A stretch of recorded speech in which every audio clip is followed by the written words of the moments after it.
The race to the postseason continues to tighten. Friday night's win in Edmonton puts the Jacks in a three-way tie for first place.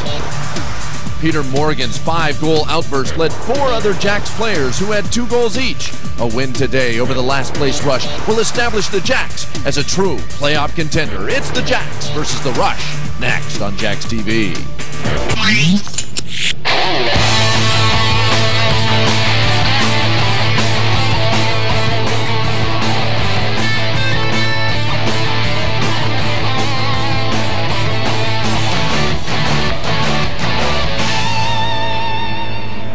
Outside, it's a little nasty in Portland, Oregon in the springtime, so we're bringing you inside for the Edmonton Rush taking on your Portland Lumberjacks. It's National Lacrosse League action, and it's coming your way in a moment. Good afternoon, everyone. Todd Mansfield and John Stevens with you, and we're getting ready for another big game because, John, right now, the playoffs, in essence, have begun, and it's in the hands of the Lumberjacks. It's very important. As we said last week, everything from here on out counts. It's in our hands. We win, we're in.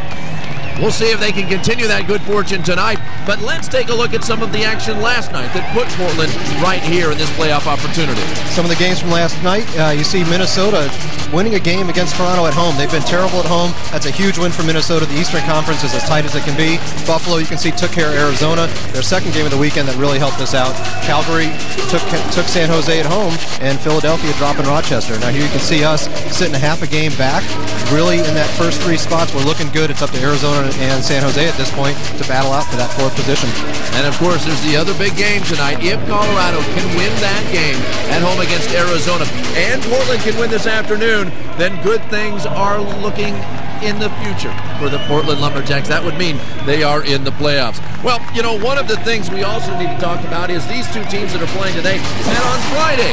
Taking a look back, it was all good for Portland. A lot of good things going on in the second half, particularly for Portland. Here you can see Ryan Powell finishing a nice goal. Another bounce shot looking good for us.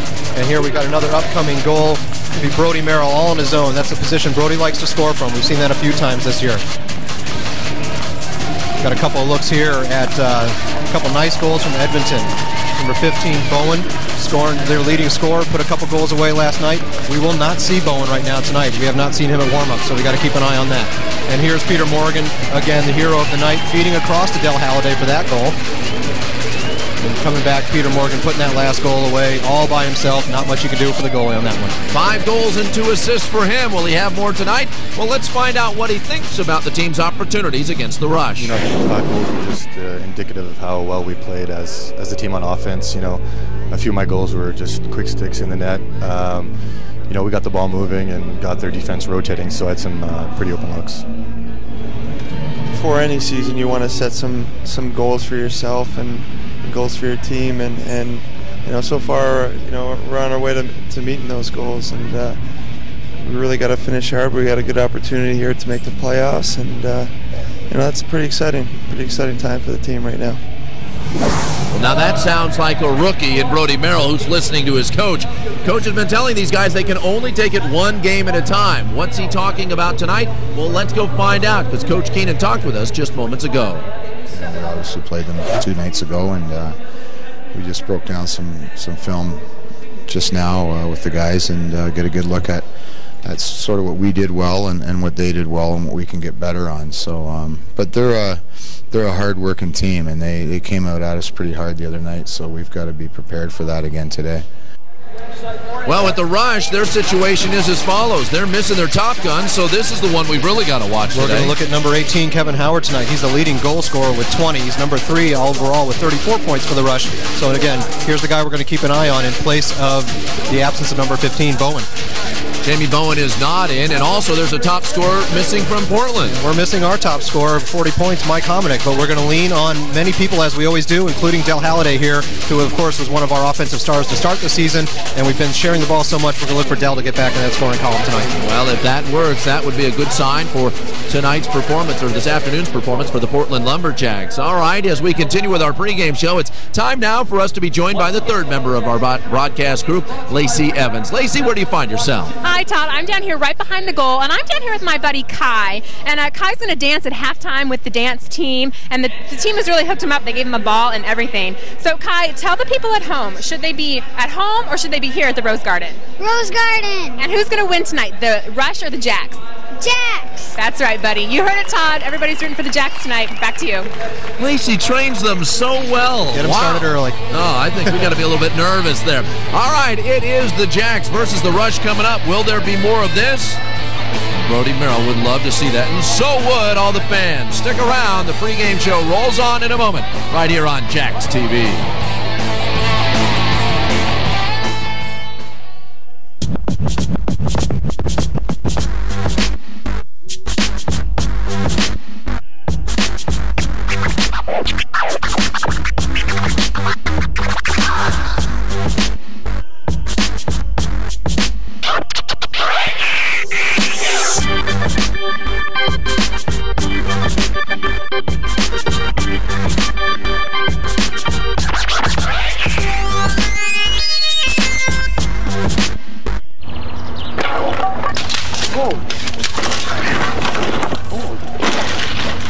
Hey, buddy.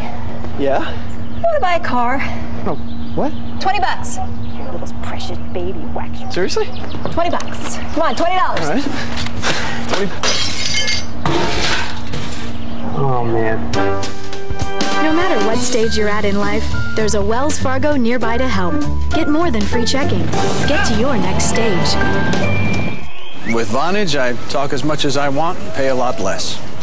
It's just $24.99 a month, and that includes voicemail, caller ID, three-way calling, and a lot more. The voice quality's great, and I even get to keep my same phone and phone number. I've had Vonage for 4 months. Should have gotten it a long time ago. We're not out to change the world, just the way you talk to it. Sign up now and get your first month free. Call 1-800-939-4VON. High-speed internet connection required. Okay, remember, no slashing, fighting, tickling, spearing, slapping, roughing, eye gouging, sucker punching, biting. And that goes for you, Morgan. No loitering, spanking, or wagering. If you lose a tooth, pick it up.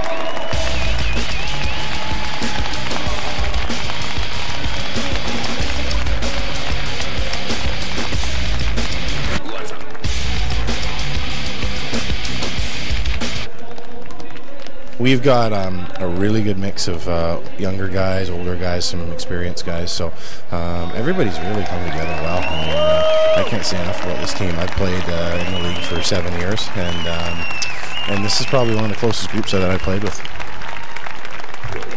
And that makes a huge difference for the Portland Lumberjacks because they do not have the big stars, but they've got the team unity and it's working. As for the keys for tonight's game, John. Tonight we want to get off to a quick start. This is the kind of game you don't want to let down after a big win on Friday night. You want to get out early and make sure Edmonton really doesn't have any chance of winning this game in their minds. We want to focus. As we said earlier, our destiny is in our own hands. We want to keep an eye on one game at a time and get this done and take care of our own business. Special teams, of course, every week we got to put that up. Edmonton actually has some of the poorest special teams in the league, but last night, or Friday night, we let them go 4 for 8 in the power play. If we want to get in the playoffs and go deep, we've got to start shoring up our penalty kill unit. And not only that, but they need to have less power plays for the other team. There is your goaltender for the Rush. It will be Pat Campbell. He got blitzkrieged on Friday night. He'll try to turn things around and have a little bit of a better performance tonight.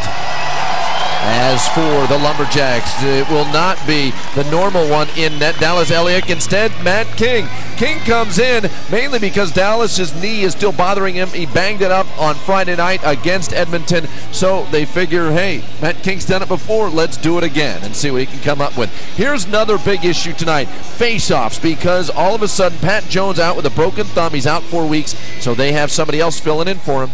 Yeah, Ryder Bateman's going to take a try at it tonight. He took 25 face-offs on Friday night, only went 9 for 25, so could be a weak point for us tonight. You know, we're going to set up on defense right away. And certainly the one item is they say don't get scored on right off a face-off, and that is true. That's what happened on Friday. They did a good job defensively off of that, and what's more important is while Bateman only won 9, they did score quickly off of one right after scoring previously, so good things apparently are happening with Ryder Bateman, who has come over in that trade from Minnesota and been tremendous for this team. It's been a great addition. Again, we touched on it a couple weeks ago. Coach Keenan's GM duties, he's done such a great job not only of drafting or picking up Bateman and Marshall in trades this year, but the way he put this team together, picking Mike Hominick off the expansion draft with the first pick, raised a lot of eyebrows, but he's just done such a great job, and chemistry really has been a key point in this season for him. All right, well, Bateman trying it again. Can he come up with it? Well, the ball is loose, and who's going to come up with it? Looks like, yep, Brody Merrill chalked up one win for Ryder Bateman. A great start for him, and let's see what happens here with the Lumberjacks. So they will get it all set up, and again, we have a couple of things to let everybody know about, and that is this, that Dave Morgan, number 55, is out. He got food poisoning, so he will not be playing tonight. As here's the first shot. Now it misses wildly by Bateman. Tighten that top throw string on that stick. And here comes another one from Ryan Powell, just wide to the right side. 30-second shot expires. But along with Morgan being out, we mentioned Mike Hominick, the team's leading scorer, is out as well. He had a school commitment. He's finishing up his master's program and could not make it. Oh, a quick turnover on the miscommunication by Edmonton. Portland will try to turn quickly. Lucky break for the Jacks on that. Well, they'll take it any way they can get it. So this time, Cable, who had a nice goal last night. Now we've got an immediate penalty upcoming. Oh no, they're just bringing on the extra man. They pulled the goaltender already. Here they go down the wing. Shot, save, rebound, loose, kick to the corner. And they'll bring Kinger back on. But no, Portland maintains control. Will they do it again? There's another shot almost tipped in by Bison on the rebound, and it will be Edmonton trying to bring it up. But John, this Edmonton team is the other expansion team this year. Why the struggles for them and not so much for Portland? You know, hard to tell. I think we had a lot of things go our way. I was thinking about that this week. How often are you going to get a guy like Brody Merrill coming out in the NLL draft, who is a franchise player, already proven that he's going to be an all-star for years? How often do you get to make a trade for the #1 goalie that's ever played the game? And I think really, it again, speaks to Coach Keenan and his GM duties and the chemistry that he's built with these players he's picked. Certainly it seems to have worked. Here's one that's really enjoyed the chemistry. Enjoyed it the other night against Edmonton. 5 goals. Make it. Oh, it trickles out for the wing. I was almost about to say 6. And they're going to call change of possession, blowing Merrill. No sign why, but Merrill was trying to fend off a defender with one hand. They said no can do. In the first couple minutes, we wanted to get off to a quick start. We've done a great job the first 2 minutes of keeping the ball on our offensive end and putting some good-looking shots on Campbell. Edmonton really hasn't had much. They did have one good shot, but King came up with a save. Trying to go for the centering pass was Howard. Again, Howard's the one to watch offensively. 20 goals for the Rush. And it really hurts the Rush right now that they don't have Jamie Bowen, their leading overall scorer tonight. Not in the lineup. Here comes Bateman in front. Shot, save. That was the first shot by Brandon McKinnon, a rookie, who has gone ahead and just laid out the goalie there. The goalie's trying to stay down. Now there's McKinnon, his first rookie game, and they're going to go after him. Oh, and they're trying to get some shots. McKinnon's trying to get out so he can get some shots in. And they're going to quickly separate those two. There's a lot of equipment on the floor right now. And I talked with Coach before the game. As you can see this, he doesn't like it. Making the comments, Kerry Sushesky. Sushesky will not let them run into their goaltender as Campbell's still talking to the trainer a little bit. There's McKinnon. He's a rookie, seen his first action tonight. Welcome to the NLL. That's right. That is quite a welcome. Your first shift, you get a shot and a fight. Let's take another look. Now here he's going to hit the bang. He had 1 foot in. That's pretty inadvertent, though. Brandon was looking the other way. He didn't throw his shoulder or his elbow up into the head of Pat Campbell. But his foot was in the crease. That should be a penalty. The goalie had 1 foot in the crease. He took a shot to the head. That should be a penalty on McKinnon. Watch again. Watch his right foot. It's in the crease when he gets hit. Now, that was a lot of flopping. In true goalie form, we've seen Kinger do this a little bit, but make sure you draw that penalty. Make sure everyone's paying attention. And he will, but then on top of that, the fight. How does that change the penalty scenario? Because all of a sudden, Sushesky, who we see right there, went after McKinnon. I talked with Coach before the game. He said it will be chippy tonight. He said last night, or on Friday night, a little bit. But now that it's 2 straight games, it will happen. And you can see Bruce Alexander already arguing. Well, you know, Edmonton's in a tough position. They've had a long season, and you come in playing a team that's also an expansion team who's had absolutely the opposite season with lots of success. We mentioned that a little bit ago. I think a lot of that success that we've seen, we have a strong core group of coaches that were together in Anaheim. We've got a core group of 7 or 8 players that have played together in Anaheim, mixed in with the veterans that we've added, and we had a bit of a head start here. Now, the reason that Bruce Alexander was doing a lot of the talking there, remember, Pat Jones is the captain. He's out with a broken thumb. So, therefore, the captain duty's falling on Bruce Alexander. And D-Dub, double wide as we affectionately call him, when he's arguing in your face, that could be a little bit... Well, and, you know, Bruce, 7-year veteran, very well-spoken, smart guy. Who else would you want speaking for you in Pat's absence? No doubt. They're showing the replay up on the big screen right now. And we have got McKinnon's out for a 5-minute major. They've got him down for a 2-minute and a 5-minute. But you know what? Check that, folks. He's out for 5 minutes, apparently for fighting. But we've got 5 Lumberjacks out on the... Those penalties are going to offset. We've got...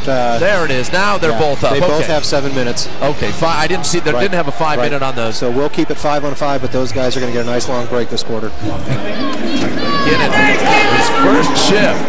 Quick shot by the goal. A quick shot by Jason Clark, and all of a sudden it's 1-0 Edmonton. So 5-9, but he packs a wallop that time as he's just able to fire that one over the stick side. Yeah, just easy overhand shot. Looks like there were a couple people screened in the way, but that was just nice placement. Far corner, bounce shot high. He had 2 guys, 2 defenders in front of him. Just used the screen well to make it 1-0 for Edmonton. And now on the draw, who's going to come up with this one? It will be Edmonton. Oh, but there's some hard play down in the corner. And guess who it is? Physical play. I'm probably going to find number 2, Ray Gouze, hanging out down there. Indeed you are. And Ray Gouze does a great job drawing the penalty. As Gouze is a little bit sore on his left knee. Sometimes, well, that's good to see him flex his leg like that. But he took a little bit of a twist down in that corner, and that's not good for the Lumberjacks, because you're right, Ray Gouze is one of the troublesome players. He goes into the corner and just starts to bury you on both ends of the floor. This guy you need that really gets in there, does a lot of the dirty work. Take another look at this down in the corner. But it is going to put us on a man up. Watch his left knee if you can. Wow, yeah, looked like a little leg whip there accidentally. There's the shot. It was right there. It was the stick. No, it was the stick of number 20. Trent Smalley slapped him on the outside of the knee. So that's the good news. The good news is it's not a sprained knee or ligament. It's basically a bruise, because he took the shaft of the stick on his leg, and it will be a 2-minute power play. We are a total of 3 minutes and 12 seconds into this game, and there's already been 16 minutes of penalties called. This could be a long day. This could be a long day, and it could be a long Be careful. We're going to start playing the Rocky theme here in the second quarter. So here's a 5-on-4. Now Portland 1 of 1 against Edmonton, and that's they only had 1 chance on Friday. We've been strong all year. That was right off the post. Great passing, great chance by Sean Cable there. We have the number 4 power play in the league. We've really improved that over the last 4 or 5 weeks. And with these kind of opportunities, we want to keep that rolling. This is where we can take advantage of Edmonton. They've got the last penalty killing unit right back in the league. In the crease, no goal. They wave it off. After the fans get excited, Bruce Alexander probably didn't even know about it. He went off the field thinking 1-1, but it's still 1-0. No goal. Waving that one off. So all of a sudden, Edmonton looking for something, and there's a short-handed goal for Heavner. Tyler Heavner comes in on a backdoor, and all of a sudden, it's 2-0 for Edmonton. Let's take one more look at this particular play. Heavner sliding in behind. Got Matt Duane turning around, going the wrong direction. Heavner looked like he gave him a little give and go. Got himself open against King. Now here on the power play with a minute 23 left. Nice job by Bateman to clear it out. Excellent, 2 for 3 now. Nice job on the draw, and we'll be following that all day because Bateman, crucial element with Pat Jones out.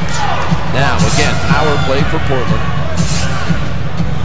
Did everything right last time. set. Fist to the crease. Good shot on the goal, but it did not pan out. And back comes Edmonton. Riding a little bit of a wave right now, up 2-0 in the early going. They have been very efficient so far, picking up a couple of shots. 3 shots and 2 goals. That'll work. Remember, if you're tuning in, they're just trying to kill off a lot of the 30-second shot clock right now. Trying to waste time. In the corner, Merrill. 2 guys on him. Can he get the ball out of there? Maybe. Now they're going in to try and knock that stick free. And, yep, possession of the ball against the chest of the glass. They make the call. So they're going to give it to Portland. Nice play by Brody Merrill. Also, nice play by Ryan Marshall to get into that play after Brody was double teamed. If he hadn't gotten into that play, that ball was going to be in a white jersey. Here comes a quick shot. That one a little bit strange out of the webbing. Powell in front. Morgan takes his time. Can't find the back of the net. So instead, the Rush will bring it up. Knocking on the door. We just got to put these chances in. Now they're looking for the back door. Quick shot. Great save by Kinger on Darren. In the crease. In the crease on it, so it would not have counted. Merrill the other direction. Cuts in, makes his move, has it. Wow. Great save by Campbell. So it will be 0 for 1 is Portland on the power play. And we're at even strength, 5-on-5. Stover shot the goal. Well, that was just strange. But Stover picks up the goal that time, as he was just standing on top of a particular Lumberjack player, and it's 3-0. But Stober. 3 players and 3 different goals. Looked a lot like Ryan Powell's goal a couple weeks ago. In the middle, knock a guy down, everyone kind of stands there and looks for a second. Oh, I'm right in front of the goal, I think I'll take a shot. So now Edmonton wins the draw, and we're dealing with a 3-0 Rush lead. Another statistically slow start for Portland. Quick shot and goal! Another one for Edmonton. They're up 4-0. Where have we seen this before, as Jason Clark gets his second of the first? And it looks like Derek Keenan may be calling for a timeout. Indeed he is. Derek Keenan's going to be calling for a timeout here in just a moment, because he does not like what he sees. No, you're right, a goalie change. Almost the same script we watched last week. Just in reverse. Yep. And right now we're double checking what's going on out in the field. Right now, new goalie. There's Dallas Elliott coming in, but at center, it's Brad Darren and Bateman are really starting to mouth to each other. They're starting to get a little lippy out there. This game is going to get physical in a heartbeat. Nice job as Portland comes up with it. Keep that on the side. Alexander does. Looking for a little bit of help. They're going to now Edmonton. You hear the clanging, and you can see them on their bench banging the wall. Edmonton's playing coming. They're playing with some passion. But Portland's going to be on the power play again in just a moment. There's a great shot by Alexander. Ball's still free. Edmonton had it. You know what? That is a mistake by the officials. A mistake by the officials. They are eventually calling it. Edmonton picked up that ball and should have had it. They were slow with the whistle, slow with the gun, but Edmonton's not. They put 4 in the back of the net early on. It's a power play for Portland when we come back on Jax TV.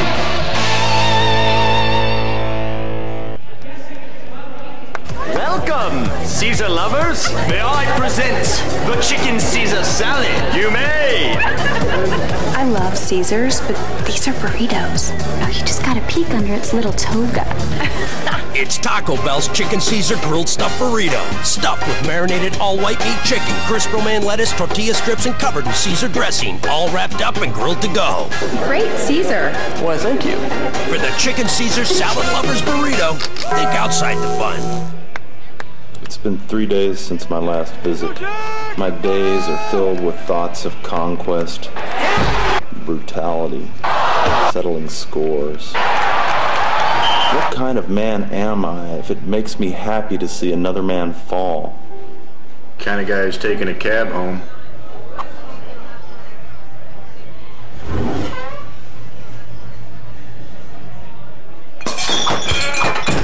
This is my home. Welcome back inside the Rose Garden, where it is a power play for the Portland Lumberjacks. They're 0 for 1 so far, but looking to get on the board. Right now, the fans going to try and get them going. Peter Morgan and Bruce Alexander up top. Ryan Powell looking for somebody on the lane. Hard shot, misses, comes out. Nice opportunity, great shot that time. Getting good looks. They're going to start going in sooner or later. Number 19. Shot stopped right now. Bruce Alexander. Morgan, another save by Campbell. Big save by Campbell as he's been hot tonight so far. Very well to start this game. Up to Cable. There's a shot. Just missing wide. Big hit on the wing. Oh, all of a sudden, there it is, backdoor shot. Oh, the crossbar as Morgan can't close the deal. A great hustle from Ryan Powell once again on the defensive end of the field, getting us that loose ball, getting a great pass. The elements are there. We just got to get past Pat Campbell on this one now. Campbell feeling it early on. He's faced 10 shots and turned all of them back.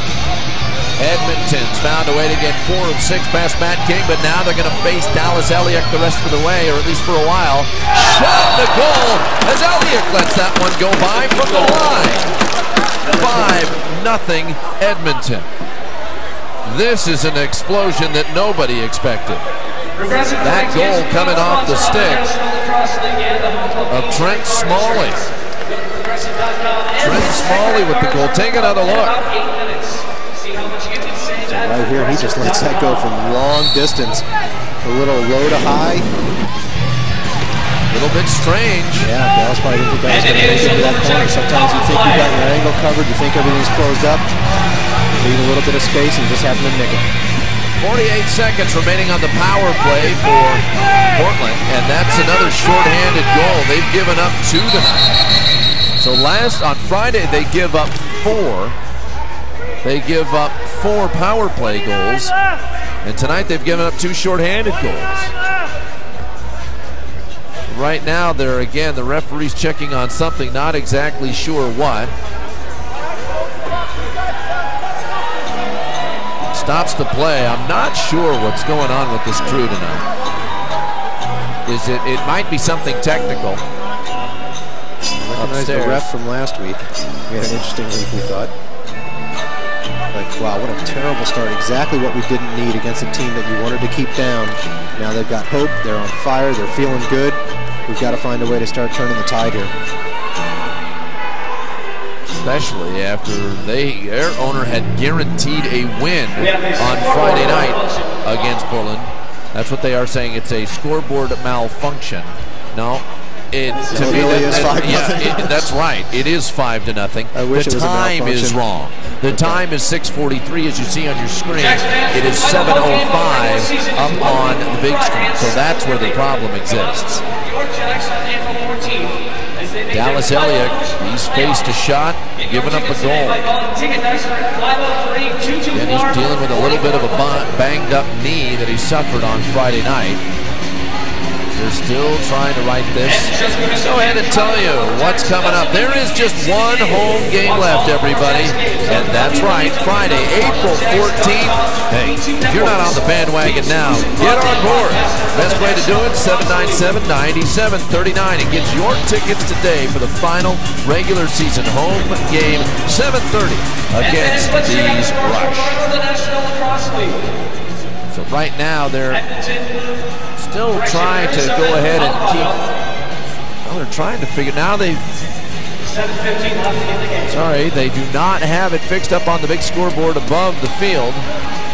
So that's the problem is that the coaches will have no idea how much time is left. They won't know the situation. There you see the shot. 7:05. That's not right. It should be 6:43. Wait, I thought April Fool's was yesterday. Wasn't it?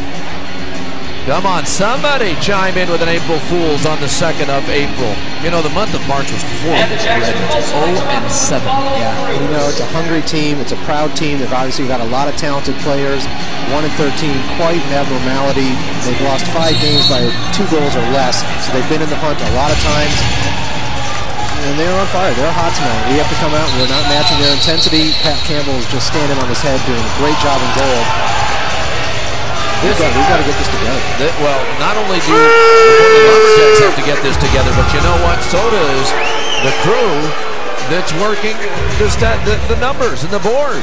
Because now the board's changed again. It's actually correct. And yet, one of the referees keeps blowing his whistle.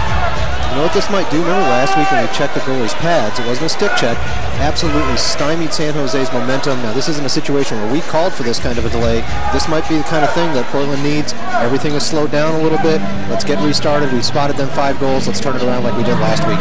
There's no doubt that is true. Very good point. Now, all of a sudden, they are going. How much are they going to give them? Are they going to reset it and give them 14 again where it was before the most recent whistle? No, they're leaving it in 5 seconds, it looks like. No, they're saying reset the clock. Still an issue with the clock. Game on. Game on. They're giving them a full 30. Full 30 seconds. They throw it up top. Take their time. Halliday, shot on the wing. That one blocked in front. Bad angle, but he took the shot anyway. The full 30 seconds. Legs brings it over for Williams, who will slow it down and back it up. Both teams now even strength. Both teams back at even strength as Darren comes back on and Portland's 0 for 2 on the power play. Howard up top wants a shot, takes it, honest, hard save. That time for Elliott. That shot on the follow-through, Portland player got his stick up. That was one of those change-ups that we talked about. Forget, the shot bounces off a couple of Mellon. Now he can hit it without getting a penalty. Instead, the ball freezes up along the wall. He's out again, digging in for it. Who's going to try and get him? Ball is still moving. Whistle finally blown, and they're going to say it's Portland ball. Great hustle by Sharp. Sharp was getting beat up against the wall. To get back in this game, we're going to have to start winning those little individual battles, which will add up to winning the war. We've got to win the possession battles. We've got to start getting second chance opportunities on our shots. We need to find a way to get the ball past Pat Campbell this quarter. Cable with the opportunity over on the wing, lost it for a moment, gets it back. 5 seconds. Now communicate that. No, shot right into the 5-0, swallowed up by Campbell. Stobert, who has a goal tonight, drops it off for Smalley. Trying to knock it out, knock it free. Yedner has one. Just misses on that. Under 10 to go on the shot clock. Yedner again. Quick shot, saved by Elliott. Nice job by Portland, but can they come up with a loose ball? Yes, they can. Who else? They're leading Lucy. You can call him that. Brody Merrill with the shot, just misses. Pick up Morgan, shot. Saved again by Campbell. Going low on the break to Jenner. Jenner's all alone. Shot.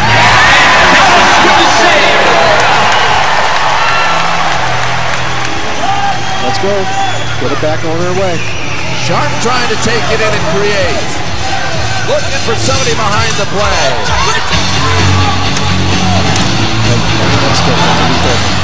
Line goes into the wall. He gets taken down. It belongs back to Portland. That's experience on the behalf of Ryan Powell.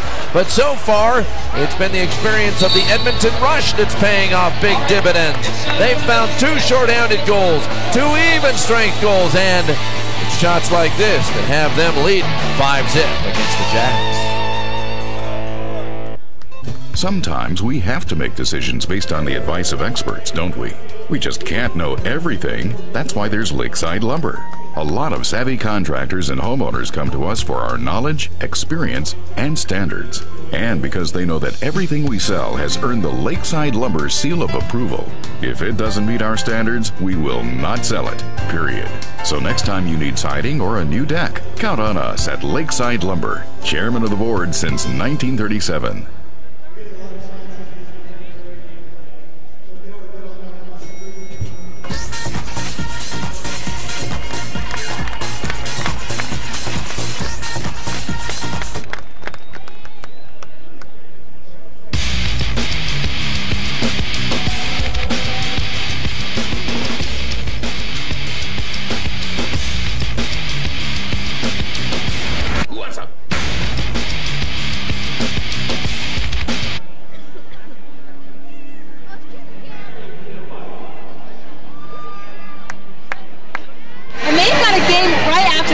Are getting themselves pumped up.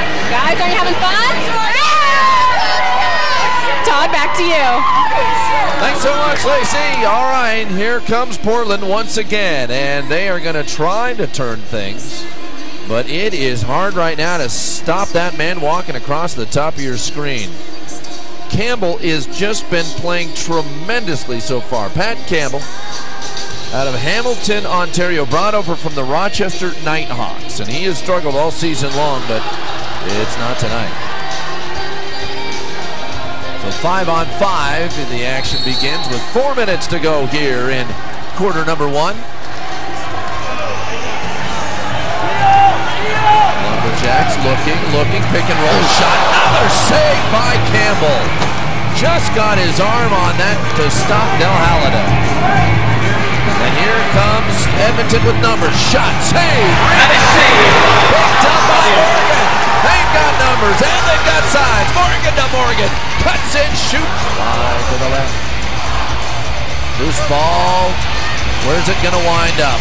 Nice play by Gouze.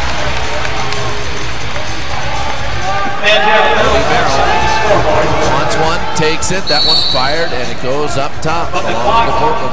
Again, that's that shot that Brody likes to shoot from over that screen. Unfortunately, someone just got their stick up and hit that ball before it ever made it to the crease. Right now, they're trying to figure out exactly who they want on, and it's going to be this fivesome. Campbell's got a shot. This is just high. Picks up his rebound, comes in, deflected right before he took the shot. And Campbell comes up with more set. Campbell's being aggressive, and we have another shot clock issue, an overall time issue up top. This is just destroying the first quarter.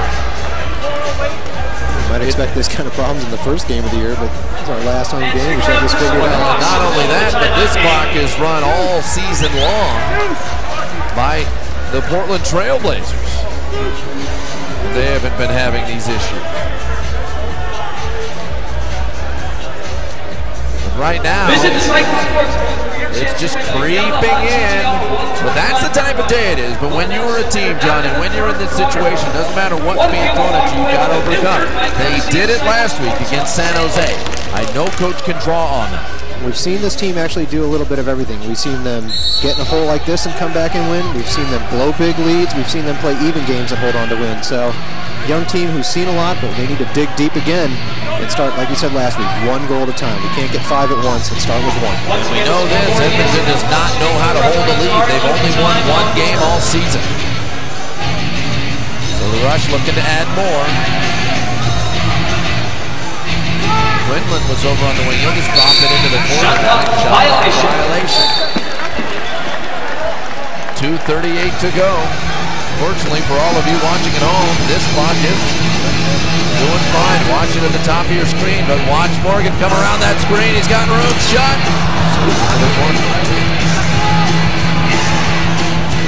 There's a shot. Lumberjax goal!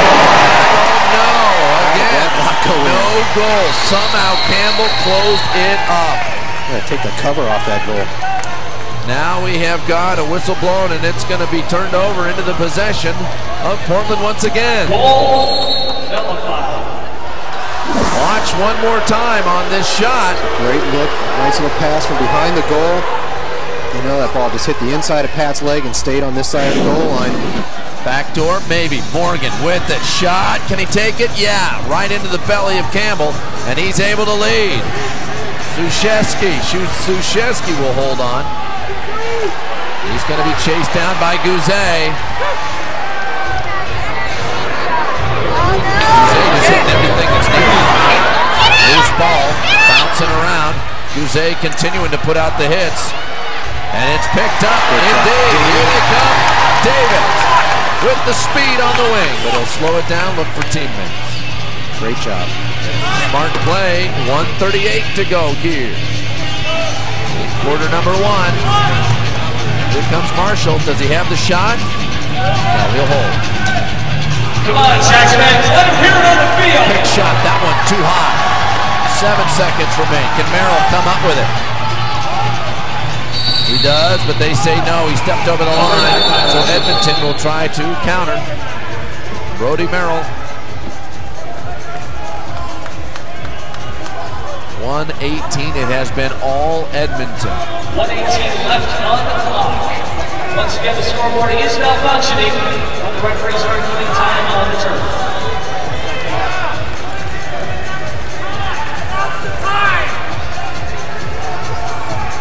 So again, they're trying to figure out the clock issue. 1:18 left on the official game clock.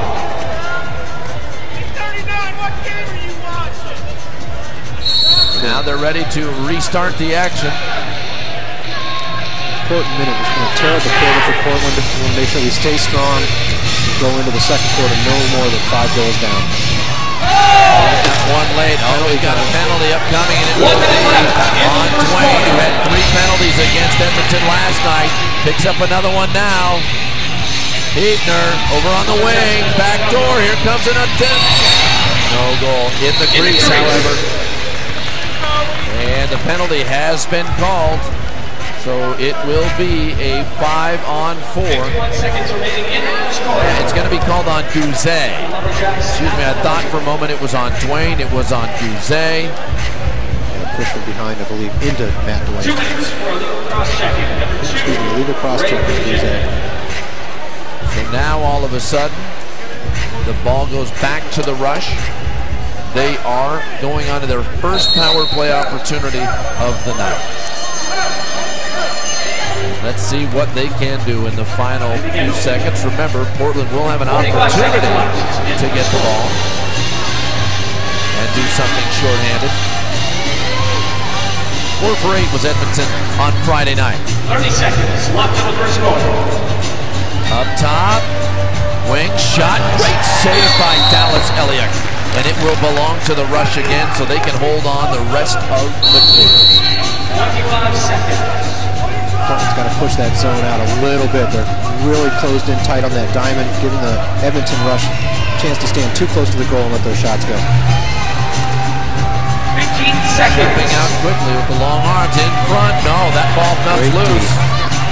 There's 10 seconds remaining. Shot! 7, 6. That one helped because had that gone in, a 6-0 lead at the end of quarter number 1 might have been too much to swallow, but it's just 5-0. I never thought I would say that's a good thing, but it appears to be the case. So after 1 quarter of play, Ryan Sharp and the rest of his Lumberjacks have to figure out what they can do to turn this one around. It's Edmonton 5, Portland 0.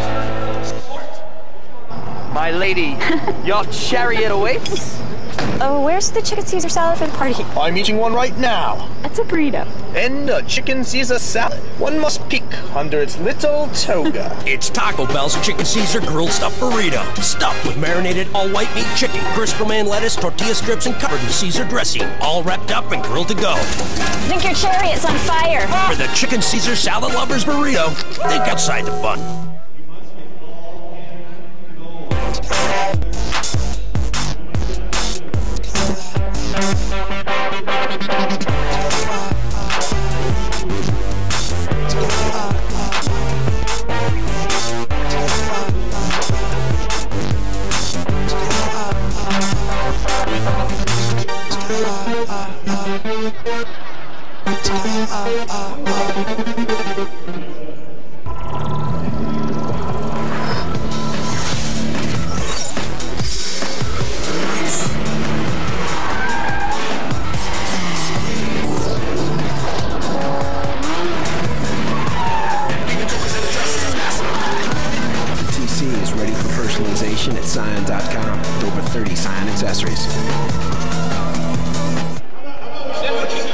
Once again, Portland is not done with the Edmonton Rush this season. You bet you want some? 4 tickets for $50. That's not a bad deal, everybody. If you want the 4 for $50 package, there's 4 general admission seats, 4 hot dogs, and 4 sodas for just $50.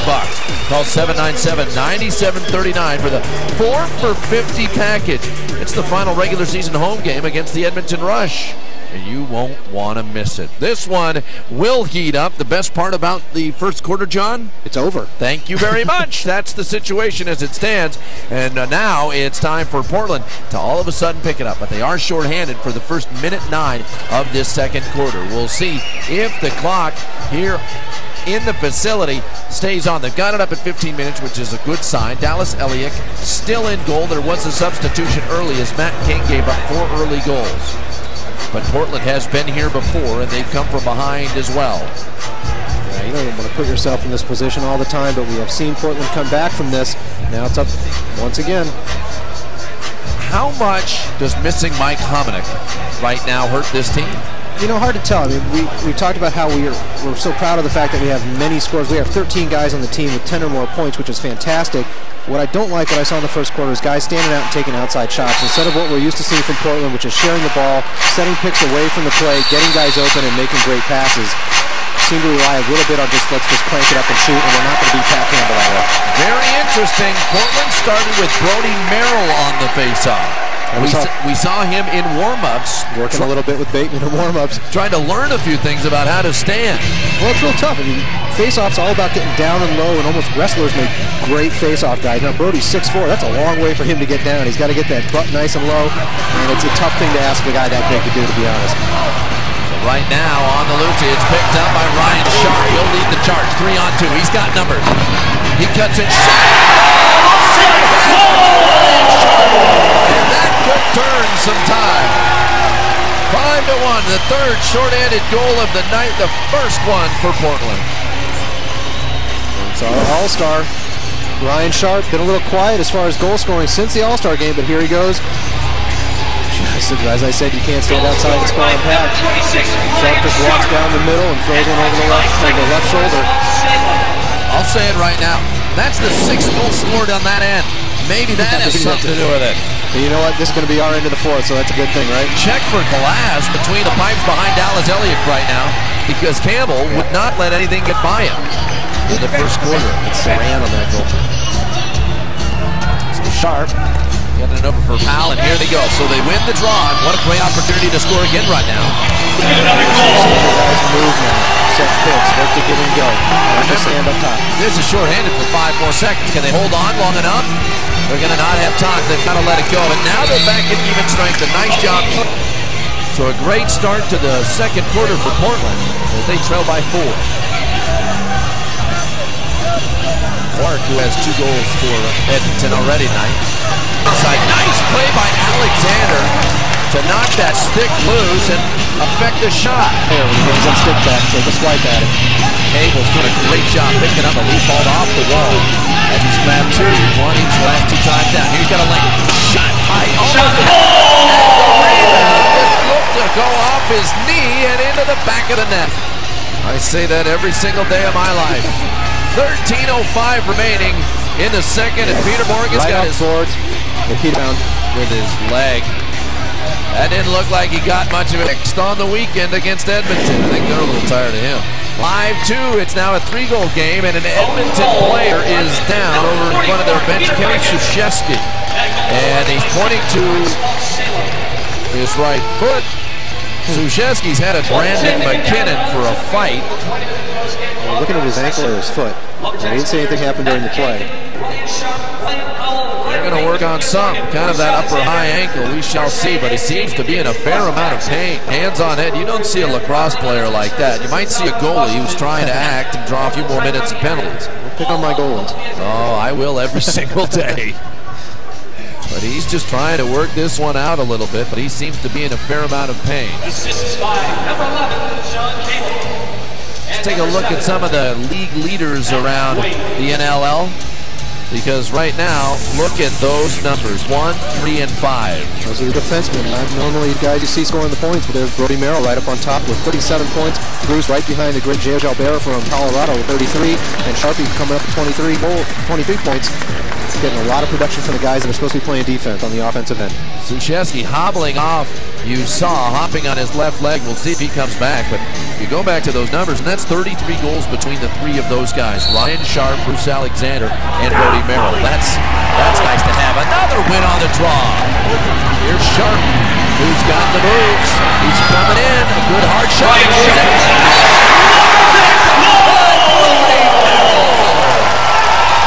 See that one coming. That was dangerous. Peck got turned around on the rebound, was lying on his back. The ball was just sitting out in front of the crease, waiting for someone to pick it up, and along comes number 17. Great save. Looks for the ball behind him. He should be, and this is what it's going to take. We're 5-3 within, 3 minutes here. Totally different game. I'm completely honest about that situation. Somebody's got to check this goal down to our right. Is the field level? Is it tilted to one side here from our right to our left? It's got about a 45-degree angle, it appears. There's a loose ball. Who's going to grab it? Portland's kicking it around. They won't be able to get it. Instead, the Rush finally ready to bring it up. So right now, Quinlan will get the job done. There's the ball to the wing, up top, player down. We have got a whistle blown, and Guzet took the brunt of that one. He's been having a rough day as well. To talk to the referees, it's been a change. That was what Portland was doing earlier. Richard Morgan trying to get in. Will they count it? Will they count the goal? They have not said penalties before the goal. They're waving off the goal. How can they call a penalty before the shot? Oh, we're gonna need to see a replay. Let's take a look. He gets that ball in there. It must have happened beforehand because I did not see anything on that particular play. I don't understand why would that not keep going and give us the possession and have the goal? And why would Richard Morgan go in for 2 minutes for making contact with Campbell? Right now, shot. Great save by Elliott on the 4-on-4 action. Great. Brody Merrill waiting for the wheels to lane. Morgan for help. In front. Oh, almost for Peter Morgan. And Cable trying to knock the ball free. Now it's starting to seesaw back and forth in regards to possession in the second. Quinlan using the quick offense. Davis on him. Oh, Davis doing a nice job. And it will become Portland ball. Guys working through the picks, guys switching when they got picked, communicating, making sure no one got free. We talked about it early after defeating Edmonton on Friday, 5th down. Didn't know that much. A great shot. Better save by. Closing up that 5-hole. He's quick to the 5-hole, but it's that 2-hole over the left shoulder that's been nasty. Quick shot. Saved by Elliott into the projectors. That one's pushed out by Bicel. Picked up by Halliday.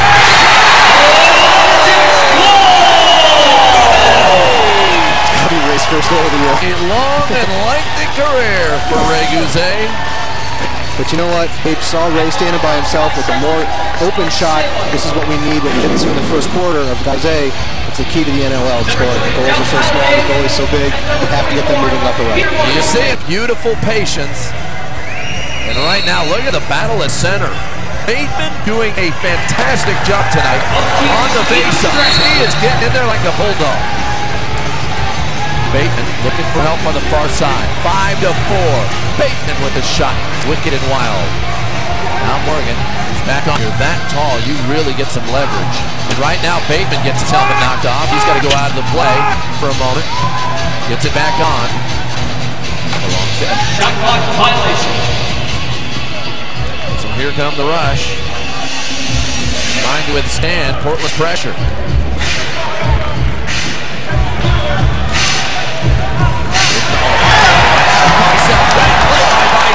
He'll knock the ball free.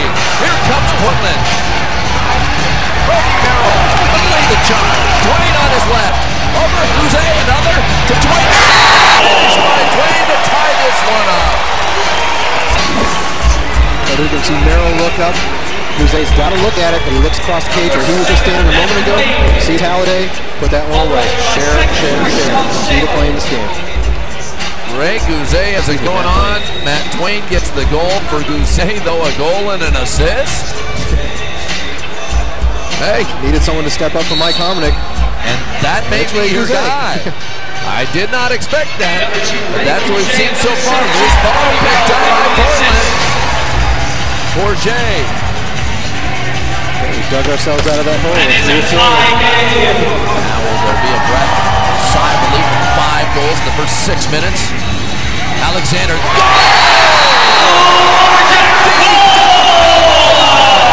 Puts it in the back of the net. Bruce Alexander, third leading scoring defenseman in the league. And that's Bruce's shot on the move to his right-handed with that big overhand crank that we like to see. We've seen him score high. We've seen him score on the bounce shots. This guy's got everything. Well, how about that? All of a sudden, things have happened. There is a player down for Edmonton out on the field. Looks like he's working on a hamstring. I'll tell you this. That's probably a delay tactic unless there was also a timeout called. I'm going to say no. It looks like there's just a player down. So certainly a game of monumental swings. We said it a little while ago, John. We said the only good part about Edmonton having a 5-0 lead is at 1-13 on the year. They don't know how to hang on to their leads. Right. And things have turned, and it has been simple. And you talked about it a little bit. The team started to win the battles in the corners, and that can have a big effect. Absolutely, and again, moving the ball, not settling for just standing outside and taking a shot, looking across the cage to the guy who's wide open, getting the goal and moving left to right. Andrew Turner, the captain, apparently with a hamstring injury. You know, let's talk about this team, because Ryan Sharp was asked before the game what his thoughts are on how his team has performed this year. I think we're A+ right now. We're playing very well. Everybody's contributing. We're playing transition. We're playing good D. We're getting the good goaltending, and our offense is putting the ball in the net. So everybody's doing their job. Well, certainly they have in the second, as Portland took a 6-5 lead. If he was talking about the first quarter, I don't know we could give him that grade, but certainly maybe more impressive is the comeback so far. You got to pay attention. We've been so strong in offense this quarter with the great comeback. Got to pay attention to Dallas and the defense. You get kind of lazy back there when the action's all on the other end of the field. If you come down on your end in a hurry, you'll be facing a lot of shots. He's got to stay sharp mentally. Great save by Campbell once again. Brody Merrill down in the corner, slow to get up, and here comes Edmonton in transition, 2-on-3. Quickly a 4-on-3. Stobart has a chance. Saved again by Elliott. Rebound. Loose in front. And Dallas Elliott has found his game. He's staying sharp back there. There he is. Peter Morgan looking for help. Wanted the spin move. Did not get it. Let's see what Powell's got tonight. Oh, and he hit the crossbar, but the goal was moved back by Campbell. No call on that. Look at the hustle for the loose ball, though. And who's coming in for that one? It goes into the corner. Campbell's out there. You can take him out if they want to. Loose ball comes free, and Edmonton has it. Now, John, I got to ask you, as a former goaltender, Campbell went out to pick up that ball in the corner. You're Richard Morgan. Why do you not take him out? Well, you know, it's true. He's out of the crease. He's available to get hit, but it's kind of a thing with the goalies. It's a little bit of an unwritten law that you really don't go and take a running start and beat up the goalies. You can do it, but it's kind of frowned upon, as you can see everyone's reaction when you do hit the goalie when he's out. Right now, Bateman holds on to it and will give it off in the corner. Is again the Morgan. Peter Morgan is on, and he hit the post. Campbell picks it up and misses wide left. Loose ball, Ryan Powell battling for it, and Campbell picks it up. Great play by Portland. They just are not giving up on the ball in the offensive zone. That's got to be the 4th or 5th pipe we've hit tonight. Here comes Powell again, working off the screen. Come on, Rosgaard, help him out, get another goal. Halliday gonna try and get there. Finally, Giles comes away with it. They'll fire it up. 6-5, Portland.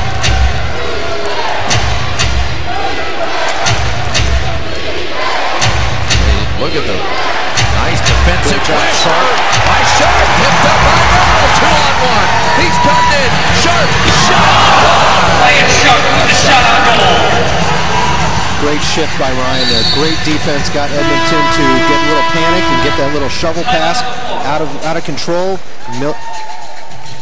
Nice play by Portland. Can they keep it up? They're being led by that man, Ryan Sharp. They found their way back into the lead. Well, we'll find our way back to the Rose Garden in a moment, right here as Jax TV rolls on.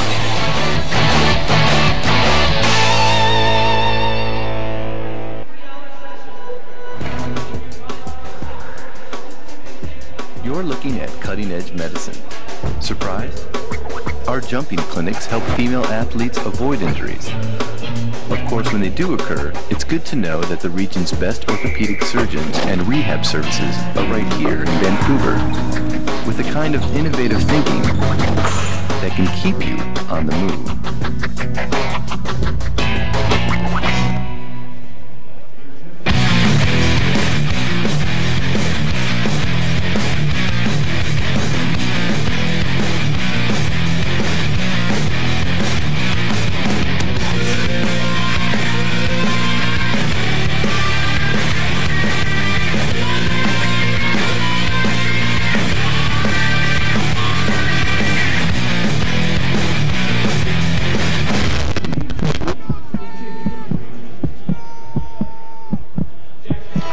Welcome back to Jax TV. We're here at the Rose Garden, and right now I'm with Dale Wagmeister, and he is the high school lacrosse commissioner. So how many high school teams are there in Oregon? There's 46 varsity and JV teams in Oregon. And so how have the Lumberjacks created a buzz among the kids? Well, they can come watch games, professional games. They see great players like Merrill and Powell, and they have people that they can kind of copy and learn things from. We got a couple Lumberjacks coaching high school lacrosse. And but they are playing the game a little rougher, which we're trying to quelch a little bit, because outdoor you're not supposed to be quite as rough as you are in indoor. But good role models. Great role models. Absolutely great. They're great guys, and the kids look up to them. All right, Dale, thank you very much. Have fun. Todd, we'll send it back to you. Thank you very much, Lacey. And, that's a good point. This is a different game, inside versus outside. Very much, particularly the cross-checking, but I think most importantly, as Dale mentioned, these guys are just great role models. Great guys that play the game right, and they actually go right off the field. It's fantastic guys to be around. Dallas Elliott with another tremendous save. That one may leave a mark, but nonetheless, he is, after giving up that one goal on his first shot, he has turned them aside. 2-1 are the shots in favor of Portland, 33-17. They have just been unleashing on Campbell, and Campbell, while giving up 6, has still been tremendous tonight. This game is pretty much out of control without him right now. Big key has been that normally the defense has not been there for the rush to pick up the loose balls off the saves. Now we've got a quick whistle blown, and what do we have? Got a penalty. Edmonton will take another break because they're calling for it on the floor. Stick around. The Jacks are holding on to a 6-5 lead. They're going to try and make it 7-5 in a moment as they've got a power play coming next on Jax TV.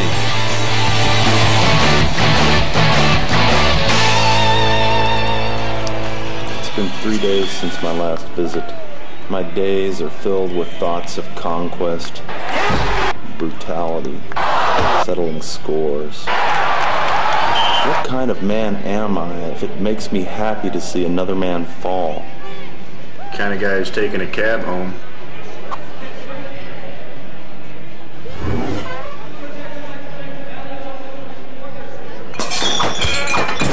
This is my home. Let's see, we got Vonage a couple of months ago. It was easy to install. I mean, I'm not really technical at all, and I did it myself. Look, so I just used our old phone, and it costs less too. It's just $24.99 a month, and that includes voicemail, call waiting, caller ID, and a lot more at no extra charge. So we just love it.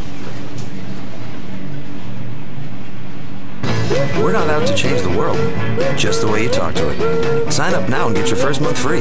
Call 1-800-930-4VON. High-speed internet connection required. A legal substitution, the call on Edmonton. They were on the attack, and they brought a guy off the bench just a little too soon. But, Somebody, please tell him to shave. That's Portland, baby. That's welcome to Oregon. Number 81 is wrong, and so is that pronunciation. But you know that. All right, now it's a 5-on-4, and up top Halliday looking for a lane. He's got it. Shot. Saved again. Blocker saved by Campbell. Loose ball. Who's coming away? Morgan, maybe. No, Powell. Shot just wide. Picked up by Williams, and they're going to try and escape quickly. But there's Matty Twain to rub him off. Going into the corner, he plays. Great play by Matt Twain. Look at that. Finally picked up Brody Merrill. 1:13 to go on the power play. 6-5 Portland. That was a hell of an effort by Glaves to keep everybody busy down there. 1-on-4. Up top, Bruce Alexander. Watch out. He's got a gun. Wing. Shot! 7-5. First power play goal for Portland. Set up by an amazing bullet pass across the crease. Number 3, Talon Halliday. Great pass. Watch it again how quickly this one comes out of the stick of Peter Morgan. Just look away, looks back to Bruce, fires it across to Dell. Dell knows what to do, catches it, rifles it right back into the corner. 12 goals all scored on one end of the field. On the draw, picked up Portland. Bateman's trying some different tactics on those face-offs, and they're working. On up ahead, he's got it in the corner. Sharp is in the far corner, upper part of your screen. You didn't know where the ball was. He was looking for a while, now trying to work the screen. Pick and roll. Shot. Oh, off the post. Can't believe he didn't caught that pass. That was the problem. He didn't know he had it either, and it took too long to take the shot. Had he known, he would have gotten the goal. Bateman over on the wing. Pick and roll. Cuts in. Shot. Ooh, that one's a little high. Somebody just got their stick in there to deflect that high. Now he's got to get the wheels on, and here comes Edmonton. They'll take their time, however. Set it up. Down 7-5. Under 3 minutes to go. The score is 7-5. Seconds on that power play.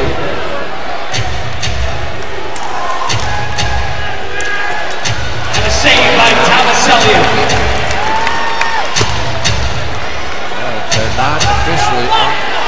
They have not cleared that off the board up top. That's why. So again, 5-on-5 because of that goal that made it 7-5 by Halliday, killed off the penalty.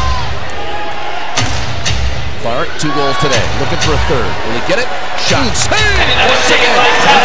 Make some noise. Hey, Marshall. He's got nobody in front of him. Can he connect? No, he can't. Rebound, Twain. But Campbell there to play it. Up and out.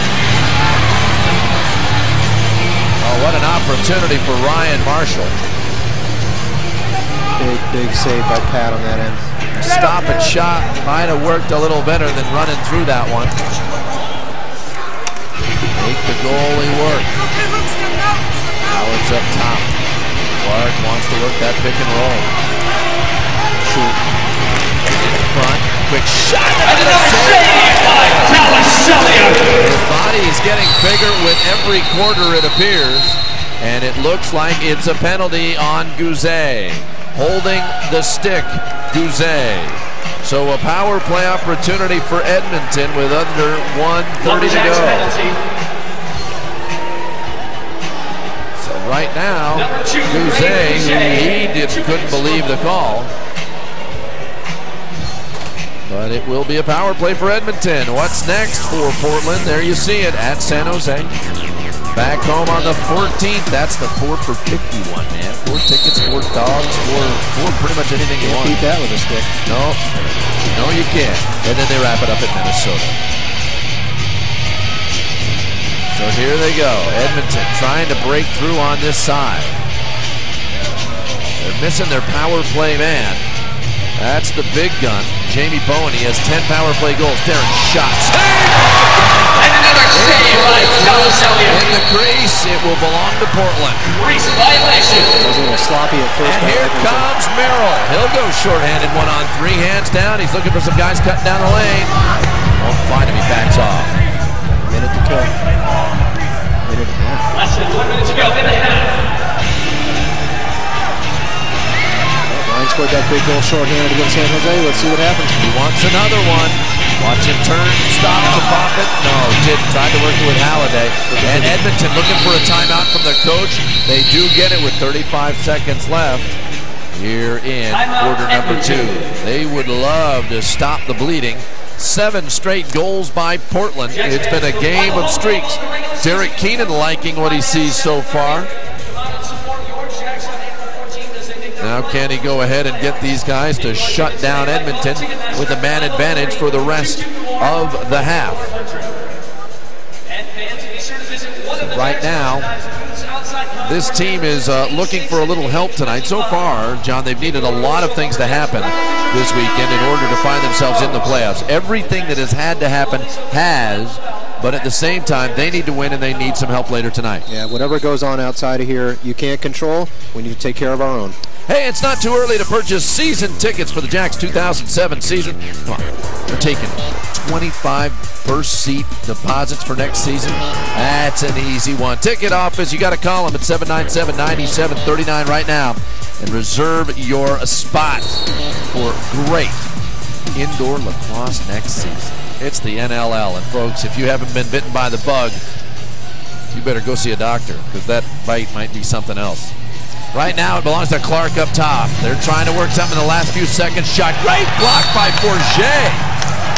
Forget tipped it away, and it will belong to Quinlan down in the corner with 18:5 to go.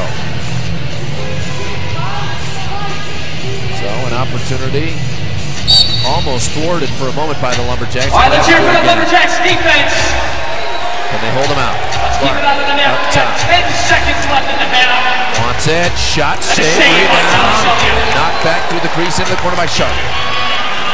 They can kill off the clock, and he will do just that.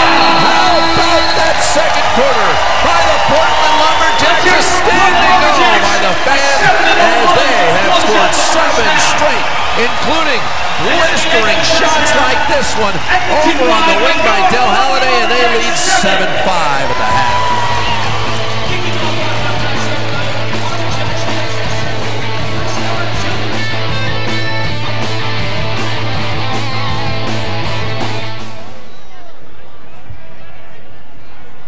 Okay, remember, no slashing, fighting, tickling, spearing, slapping, roughing, eye gouging, sucker punching, biting. And that goes for you, Morgan. No loitering, spanking, or wagering. And if you lose a tooth, pick it up.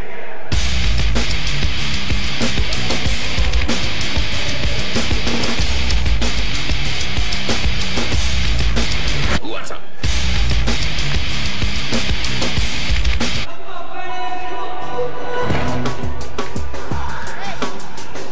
You're looking at cutting-edge medicine.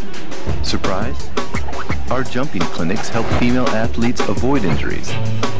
Of course, when they do occur, it's good to know that the region's best orthopedic surgeons and rehab services are right here in Vancouver, with the kind of innovative thinking that can keep you on the move.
Welcome back inside the Rose Garden, everyone. A tale of two games so far, the first quarter and the second quarter. Todd Mansfield, John Stevens with you. And, John, this has been absolutely amazing. After the start we saw, I didn't think we'd be where we are right now. Night and day difference. Unbelievable. The flattest we've ever seen our team look this year in the first quarter. A little delay again. Maybe that's what get it going. We turned around the second quarter. Absolutely amazing production from the Lumberjacks.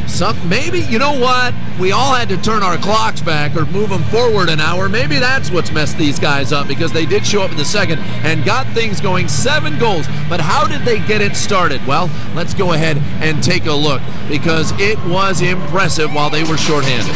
Yeah, Ryan Sharp coming in all on his own. Got himself a little opportunity. If no one's going to slide and pick you up, you might as well take that shot. And he slipped it in over the right shoulder. Here it is again. Again, if no one's going to come and stop you, you keep moving towards the goal. Here's Ryan coming down, and everyone just leans away from him. Ryan's an all-star. Can't let him do that. You know, and that's just it. Ryan Sharp is an all-star. Why would you let him do it? That's the big question. But they did nonetheless, and he was able to get the ball rolling, pardon the pun, folks. But then they all of a sudden scored 6 more goals. All 12 goals in this game have been scored on one end. It's strange. It's bizarre. But it's April, and right now it's a 7-5 lead for the Portland Lumberjacks. Coming up in just a moment, we're going to go ahead and give Angela Batinovich, the owner, join us. But first, of course, we want to tell you, next home game Friday, April 14th, 7:30, last home game of the season. You don't want to miss it. So buy your tickets now, and we'll see you at the Rose Garden. Again, coming up next, Angela Batinovich, the owner, joins us.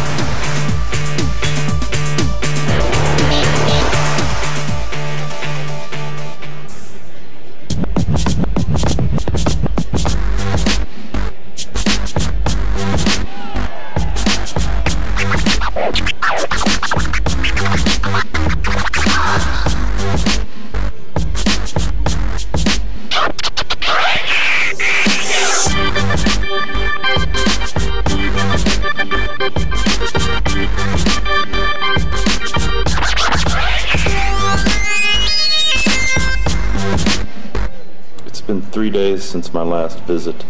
My days are filled with thoughts of conquest, brutality, settling scores. What kind of man am I if it makes me happy to see another man fall?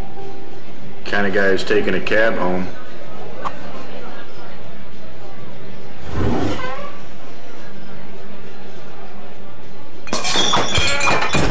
This is my home.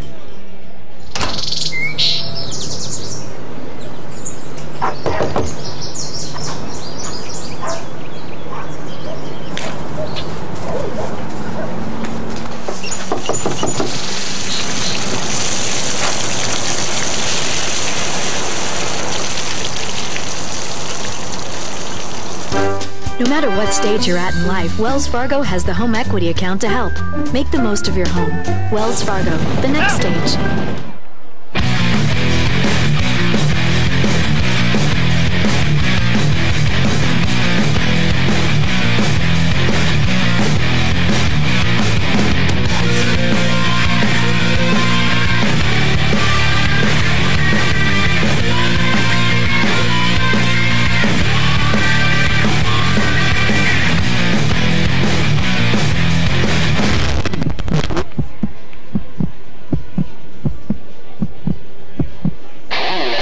This copyright telecast of the National Lacrosse League may not be retransmitted, reproduced, or rebroadcast without the express written consent of the National Lacrosse League.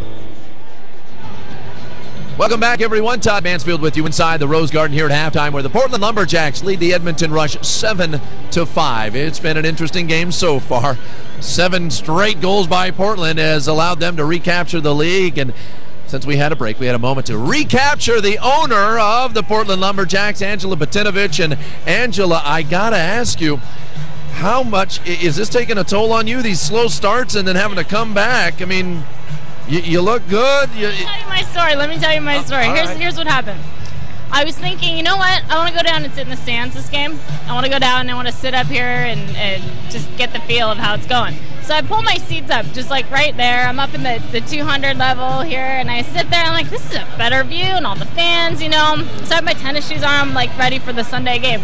They sit there, and then it's like, goal, goal, goal, goal. And then everybody's like, Angela, I think you need to go back upstairs. I don't think you're allowed to sit down here. So finally, I'm like, if it gets to 5-0, I'm going up. And all of a sudden, it's like, so I go, okay, I'm out of here. I go, the minute I walk into the suite, we score. So I'm just going to stay up there. Folks, it's all about Angela. Yes, indeed. You are the magic woman. It's my world. It's my world. Everybody just lives in it, you know? You know, but it is your world, and you have built an amazing world here in the world of lacrosse, because this team right now, half game out of first. You're an expansion franchise. Did you ever expect that? No. And Derek, you know what, though? Derek, Aunt Jeff, and Jeremy have put together an awesome team. I mean, some of the best players ever. I mean, and a lot of them just flew under the radar, and they're showing their Pete Morgan. I mean, come on. And, you know, Jeff throws these plays together. They work so hard. They watch every game. They scout everybody. I mean, they work so hard to get where we are. You know, I mean, my job is to get everyone here, you know, and it's like, I guarantee you, anybody that comes, they're automatically a fan. I know people see why I'm into this now, because I had never seen one either, and it's just too exciting. It's very addictive, and certainly when you have a team that's playing like this. And Derek Keenan, John and I were talking about this during the broadcast. Derek Keenan, an opportunity maybe to be GM of the year, not only head coach of the year, but GM as well. Yeah, definitely. I hope so. He has put the team together, and you're right, a lot of these players have flown under the radar. Let's talk a little bit more about what this could mean if this team does wrap up the playoff spot, and what could come up next, because they could be home, they could be on the road. You could be making a run. Yeah, we have a very good chance of first clinching playoffs this weekend. The only thing left we need to do is win tonight, and we need Colorado to beat Arizona, even though I don't want Colorado to win any more games.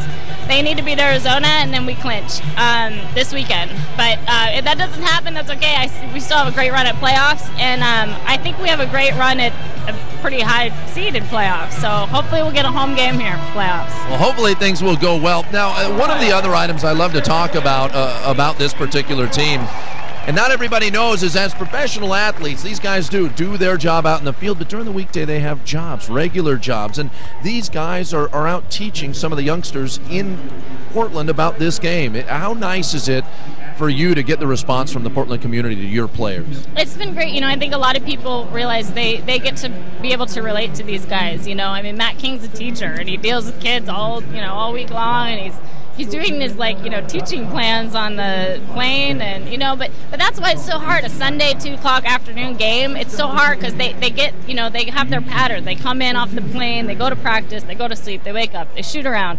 You know, they take her a nap, and then they get on the game, and this time, no shoot around, no nap. It's like, get on the floor at 2 o'clock Sunday. You know, it's difficult to get into it, so. But right now, things going so well for this league. It seems that everybody is really enjoying what they're seeing. Being a professional team in this town that is having a lot of success, have you found it easier than you thought it would be to build this franchise here, or harder? I wouldn't say easier, because I definitely have had the help from fans, which I thought was going to be a lot harder to get the initial response. I knew once they saw it they'd be back, but getting the initial response I thought would be hard. That was fairly easy, but, you know, then you deal with all the other things like visas and, you know, getting our coaches to not swear at the refs when they make a bad call and we get fined. You know, things like that. It's difficult, but otherwise, no, it's been great. I mean, I couldn't have asked for anything more. It's just been awesome. And there's no doubt the product on the field is looking beautiful. Thank you so much, Angela. All right, thank you. All right, that's Angela Batinovich, the owner of the Portland Lumberjacks, who, with the help of 7 straight goals in the second quarter, have found themselves back in the lead. Can it continue? We'll find out in a moment. Stick around. You are watching the Lumberjacks right here on Jax TV. Welcome, Caesar lovers. May I present the chicken Caesar salad? You may. I love Caesars, but these are burritos. Oh, you just gotta peek under its little toga. It's Taco Bell's Chicken Caesar Grilled Stuffed Burrito. Stuffed with marinated all-white meat chicken, crisp romaine lettuce, tortilla strips, and covered in Caesar dressing. All wrapped up and grilled to go. Great Caesar. Why, thank you. For the Chicken Caesar Salad Lovers Burrito, think outside the bun.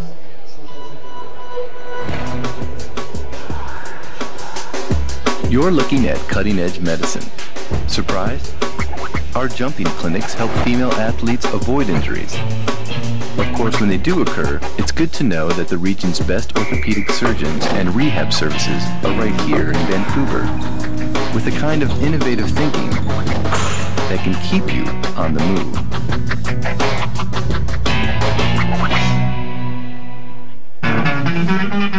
Between my two phone bills, it's probably about $60 a month. About $150. Probably $100 a month. With Vonage, you get unlimited calls to anywhere in the U.S. and Canada, and all the cool features you could ever want are included. And it's just $24.99 a month. Call 1-800-972-4866 and get your first month free. This offer is also available online and at these fine retailers. Vonage, leading the internet phone revolution.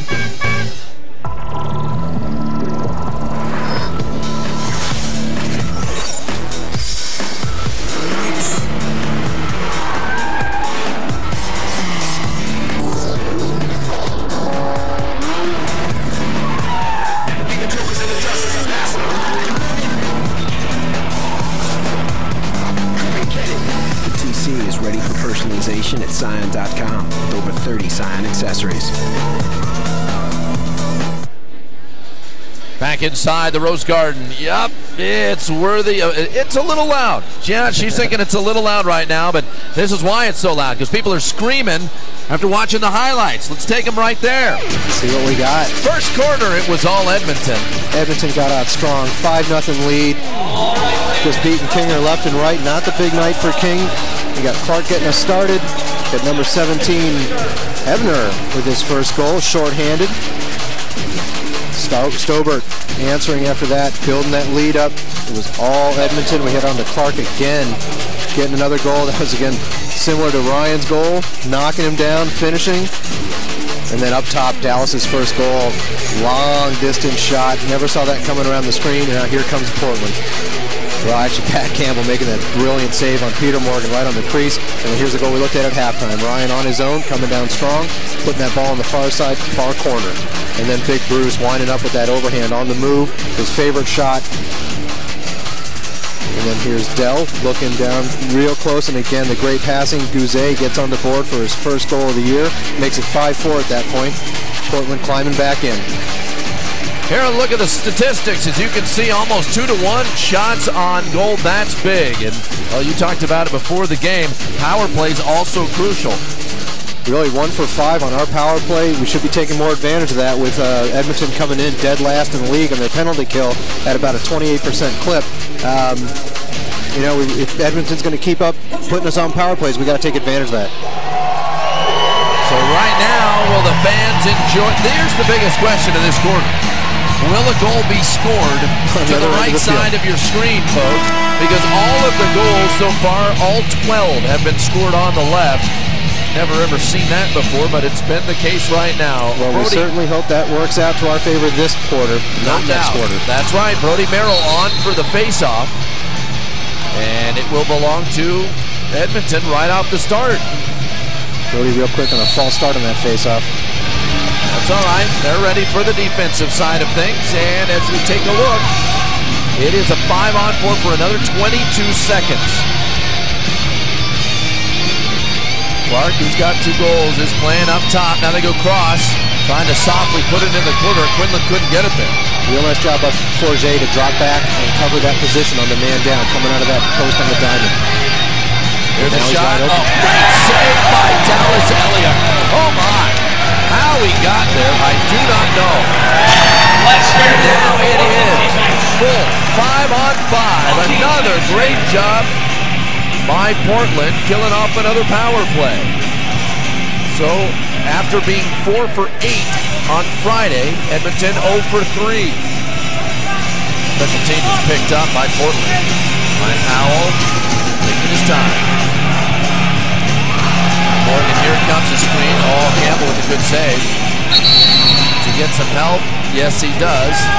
Got a couple players getting chippy in front of the net. Giles and Cable. Edmonton will try to close the gap a little bit if they can. They're being chased by Bicel. Now all of a sudden things are set up. Molly cutting in front, can't come up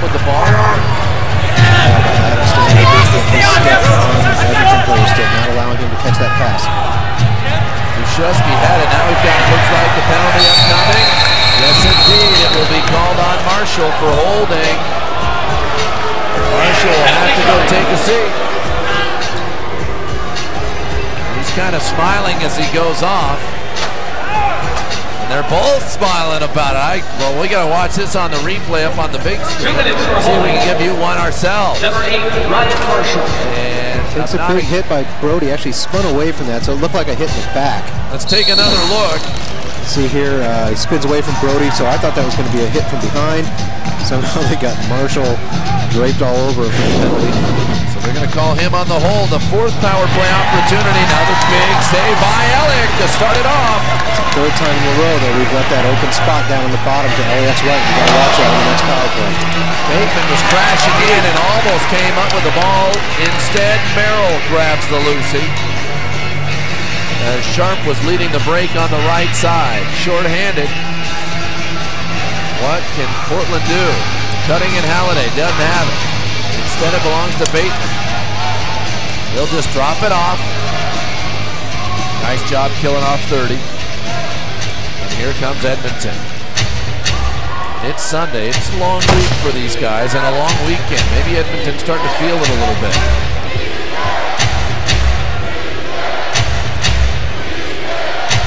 Glenlund to Clark. Work it over on the wing. If they get a quick shot. Oh, Dallas Elliott has found himself. They're quietly having a great game back there in goal. Especially after, remember, not his game last night, though he did give up a few. He gave up 11 goals on Friday, but the game the week before, when he gave up 6 quick ones, they pulled him. Morgan shot! Lumberjax! And now the streak is over. The first goal scored on that net of the night. What's gotten into Peter Morgan this weekend? Just great offensive production. He catches a nice pass over the shoulder. I really didn't think he had any angle to put that ball away. I thought he was going to take it around the back of the cage. Fooled everybody by slipping it on the far side over the shoulder. 7 goals on the weekend, all against Edmonton. Morgan making maybe a name for himself for Offensive Player of the Week. No doubt. It belongs to Edmonton. And there are a total of 18 more seconds on that 5-on-4. Rush trying to see if they can get something. Smalley, shot, saved right off the chest that time. Loose ball picked up by Twain. On a bad Merrill, 2-on-1. Sharp to Merrill, shot, goal!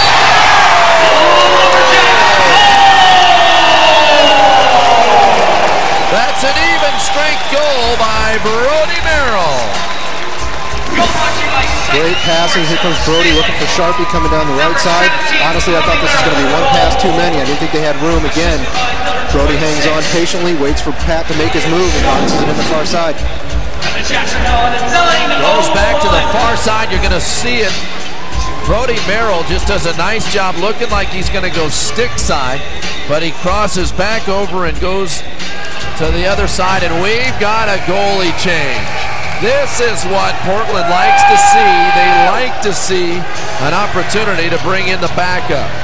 And they're bringing in Dwight Metch. Now, Metch was born here in Portland just a few years ago. 46 years old.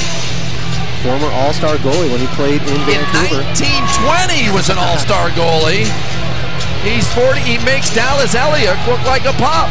Yeah, I wonder how many games Dallas has played lately when he's the younger of the 2 goalies on the floor. Oh, man. We got to ask him about that a little bit later on. Now again, Bicep playing tough down on defense, and Adam Bicep breaks the Lucy. Forche to bring it up. He's got numbers. On the trail, looking for McKinnon. Didn't get it to him. Forche will drop it off in a moment. No, he'll stay on. Thought he was going to change up. Howell, the double screen. Shot by Halliday, blocked right out of his stick. Nice play by Edmonton. 9-5. 9 straight goals scored, and there's going to be a penalty on Forget for tripping. A little inadvertent, but he did get a piece of that leg with his stick. I think he got the trip. I think he got the shoestring. Maybe it was more the turf than anything else. Here's the extra man for Edmonton. They've got the extra man up. They'll try. Working the passes quickly. There's a 30-second violation. They don't get a shot off, but they call the tripping. So it'll be the 5th power play opportunity for Edmonton. We're going to take a break. Right now it is all Portland. Ryan Sharp has been leading the way, and so has Brody Merrill. 9-5. Portland in the lead here on Jax TV. It's been 3 days since my last visit. My days are filled with thoughts of conquest, brutality, settling scores. What kind of man am I if it makes me happy to see another man fall? Kind of guy who's taking a cab home.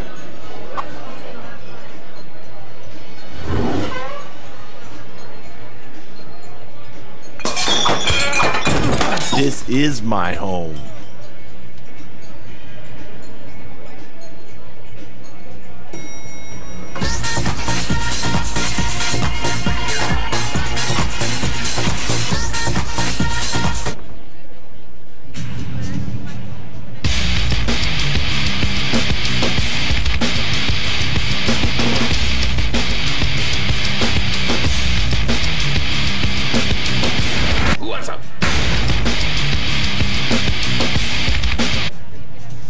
If you haven't been to a game this season, your time's running out. That's the last home game right there on the screen. That's right, and you can come and get 4 for $50. That's the 4 for $50 package, including 4 general admission tickets, 4 hot dogs, and 4 sodas for $50. Come on, people, if you haven't seen a game, we've got this deal for you as well. So come on out and check out the Lumberjax taking on the Edmonton Rush, who they lead, by the way, right now 9-5.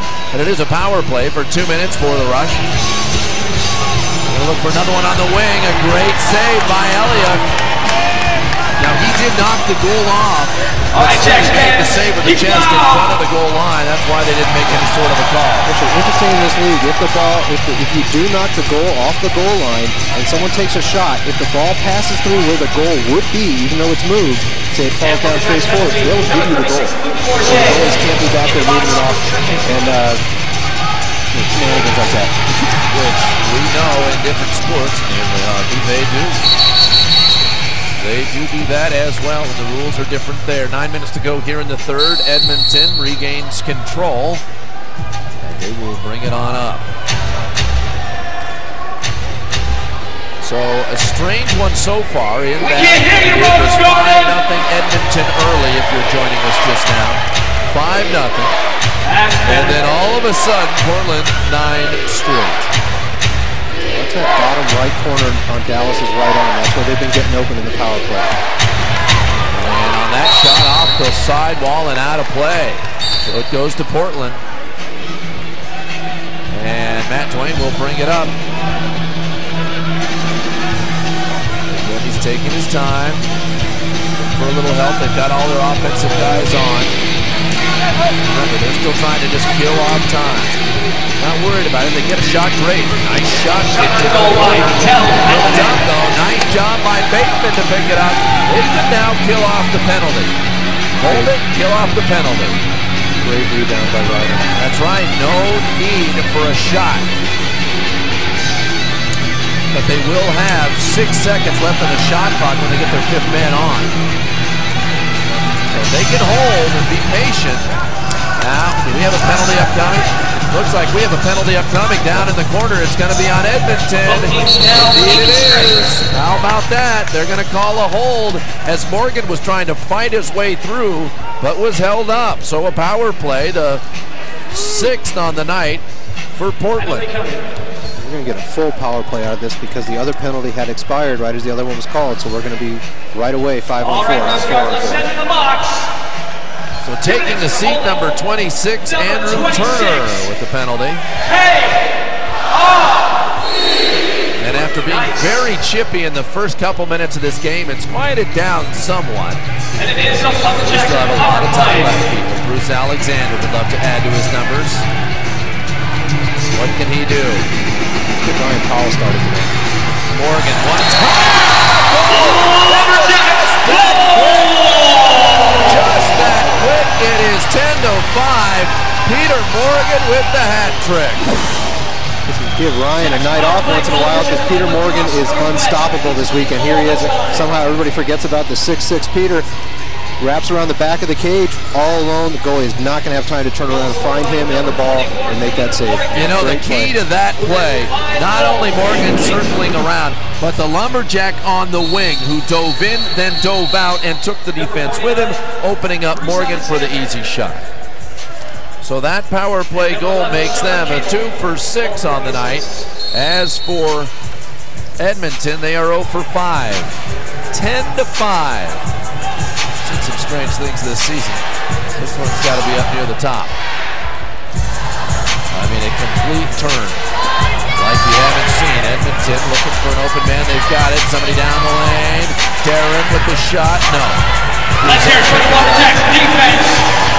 I don't know, maybe what's stranger, 10 straight goals by Portland or the fact that Ray Guzet got one of them. Ray Guzet, known for his stellar defensive play, was able to get on the board today. He picked up goal number 5. Make that number 4. Yeah, he got an assist. So he's really had it all tonight.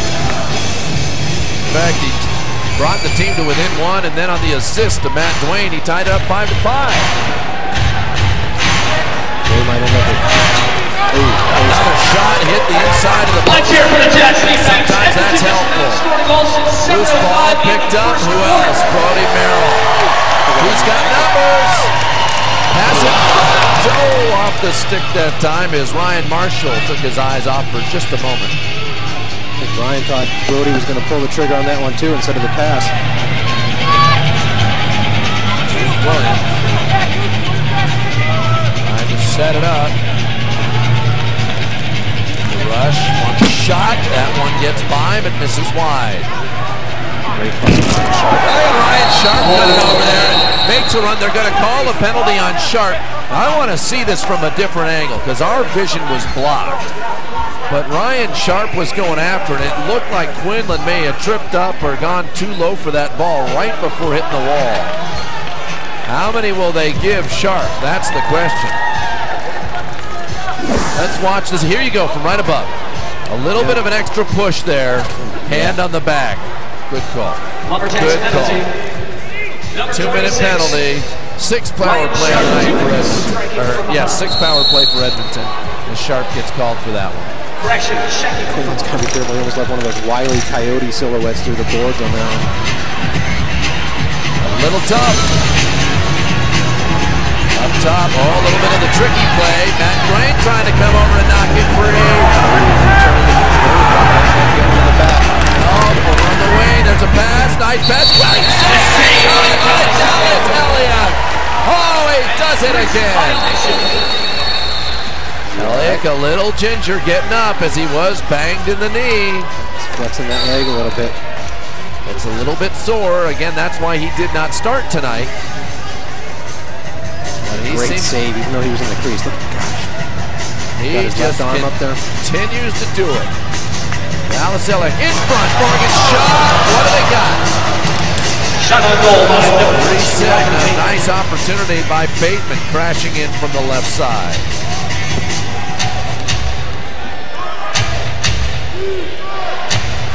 So 4:51 to go here in the third. It's all Portland.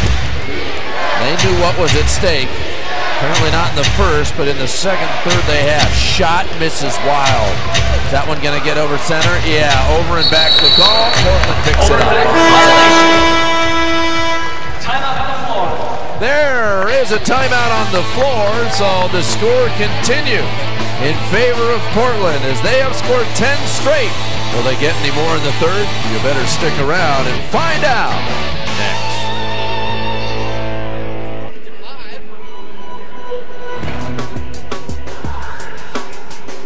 You're looking at cutting-edge medicine. Surprised? Our jumping clinics help female athletes avoid injuries. Of course, when they do occur, it's good to know that the region's best orthopedic surgeons and rehab services are right here in Vancouver, with the kind of innovative thinking that can keep you on the move.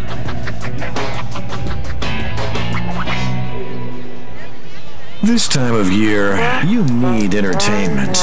You need cable TV. Call 1-888-YOUR-TV1 by 3 p.m. today and get installed today for free. Call after 3, get installed tomorrow. Comcast delivers big entertainment and big savings. 70 channels for only $19.99 a month all winter long. Sale ends Saturday, so call 1-888-YOUR-TV1 right now for instant gratification, instant entertainment with instant installation only from Comcast. Welcome back to Jax TV. I'm Lacey Evans, and I'm here with Aaron Bold, goalie for the Lumberjacks. And Aaron, how hard is it to sit up here in the suite during such a close game? Oh, it's really hard, especially when you love the game and you always want to play it. So it's really difficult just to stand up here and just watch them. But, you know, you got to cheer them on no matter what. What do you want to tell the guys? Just keep on doing what you're doing, and, you know, we'll come out with a win. All right, Aaron, thank you. Todd, we'll send it back to you.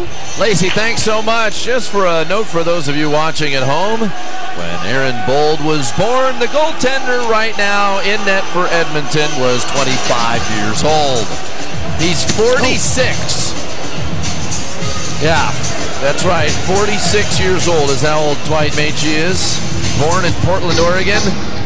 Got a few years, a little bit of experience on Aaron Bold. I bet Aaron Bold hopes he can be 46 years old and still playing in this league. Oh, I bet he will. You know, and he'll find his time. He will find his niche.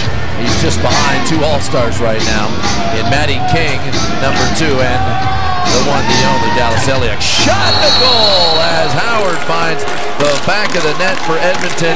And I would say it stopped the bleeding, but since they're down 10-6, it's still trickling out. Yeah, it took about 2 quarters to get that 6th goal. Just fed it in between the left arm of Dallas and that inside, that far side pipe. Dallas had a good angle, just snuck it through. And he was the guy we talked about at the beginning of the game, the one to watch, because they were missing their top scorer, Jamie Bowen. But Kevin Howard, who with 20 goals entering tonight, finally gets his first. I think Portland's been doing a pretty good job defensively. And that comes as a power play goal, so they are now 1 for 6 on the night. And a nice forecheck again as all of a sudden Portland creates the turnover. It's such a game of streaks back and forth. Let's make sure this one doesn't start for Edmonton heading the other direction. We got to keep our foot on the gas here. Again, on Friday night, Portland entered the 4th up 10-8, gave up 2 right away before scoring 5 of the last 7. Morgan shot. Great save that time by Maechie. And it's still 10-6. Here comes Edmonton. Showing a little fleet of foot.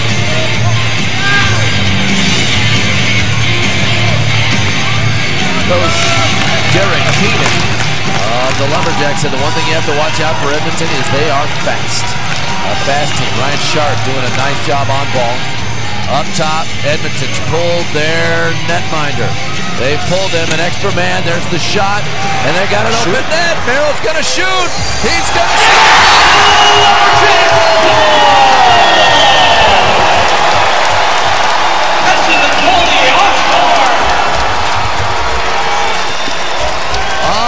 Great heads-up play by Merrill, and he's got a goal, 11-6. Risky move by Edmonton, pulling the goalie with no penalty being called. And I'd say that's probably the longest goal we had all year, but remember against San Jose, we had the rebound off the crossbar, went the distance, and actually got that goal for Dallas, I believe. And the longest one out of somebody's stick, that's for certain. And you know, that's not easy to do. That's a long distance. And there's Maechie coming in. Bateman battling on the face-offs again. You can't say enough about Ryder Bateman tonight. He has just played a whale of a game. We'll have to look at his stats on the face-offs a little bit later. 11-6. Bateman's work on the face-off, just another credit to the unselfishness of this team. We've got guys who will do the dirty jobs and get the possessions and work hard on those face-offs as well as score.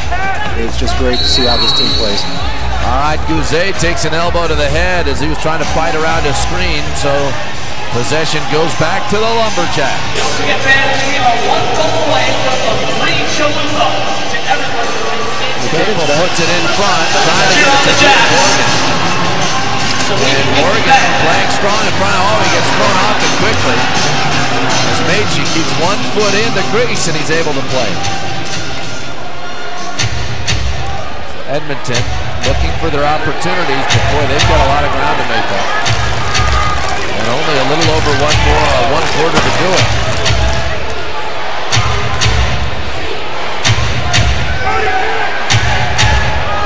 Up top, Dave Norton. Quick shot, save once again. Save by Cavaselli.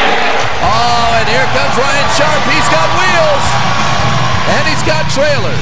He's fast going backwards. Merrill, shot. And the center goal by number 17, Merrill. Loose in the corner. 1 minute left in the third quarter. By Stechniak. So Edmonton set up offensively. They only have 4 out there. They finally and saved by Cavaselli. Merrill's going to try and grab in the corner if he can. Ball belongs to Brody Merrill. Now they'll get a little bit of a change up out on the field. 30 seconds left in the third quarter. Last shot or 2 could belong to Portland. 17 on the shot clock. 23 game clock. Let's hear it. Quick shot. Rebound in the corner. They'll reset. A fresh 30 with 13 to go. Important ground ball by Halliday right there. Quick shot. Play by Halliday. He got rocked. But he rocked Edmonton in his own special way to make it 12-6. Doesn't hurt quite as much on the follow-through when you get dropped and that ball goes in the back of the net. Right after Dell picks up that loose ball, got us that possession again, a couple quick passes, got that ball back to Dell and he lets it rip. How about that? You can call that your chalupa goal here at the Rose Garden. As they call a 12-goal performance by the home team good enough to get chalupas. That is the end of the third. The spell was broken on the goal to our right. Portland finds a way to get a total of 5 in, and they have a commanding 12-6 lead heading to the fourth.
Hey, buddy.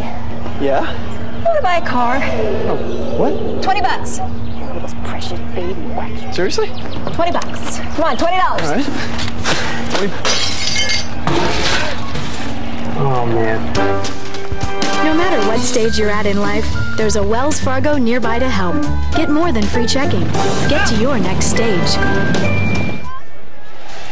Welcome back. There you see it, 12-6. Portland with a commanding 6-goal lead entering the fourth quarter. How could tonight affect the standings? Well, let's take a look at them, how they sit right now. There you see it, Portland half a game out. They want to find themselves tied for first after tonight's game. They're also paying attention to Colorado hosting Arizona later tonight. If Colorado wins that game and Portland wins here tonight, they have all of a sudden clinched a playoff spot as an expansion club. And they'd be tied for first with 2 other teams, and that's not bad either. Yeah, it really puts us in a great position for a home playoff game looking ahead, because we do own the tiebreaker by beating Colorado twice this year. So that certainly can play a role in their final few games. On the draw, picked up, Edmonton. So it will be Edmonton. Probably they may try to pull their goaltender a little bit, bring the extra guy on. Let's hear it again. Lumberjax defense. They've only allowed 1 goal since the middle of the first quarter. Especially the way Portland's playing right now. On the loose ball, where's it going to pop out? Picked up. Is Elliott going to get it? No, it's down on the ground underneath one of the Portland players. Looks like Richard Morgan. So they will go ahead and give it to the rush. Oh, we got a player for Edmonton, Quinlan. He's got something going on. Jimmy Quinlan, one of their offensive stalwarts, needs to be injured. He needs to be helped off.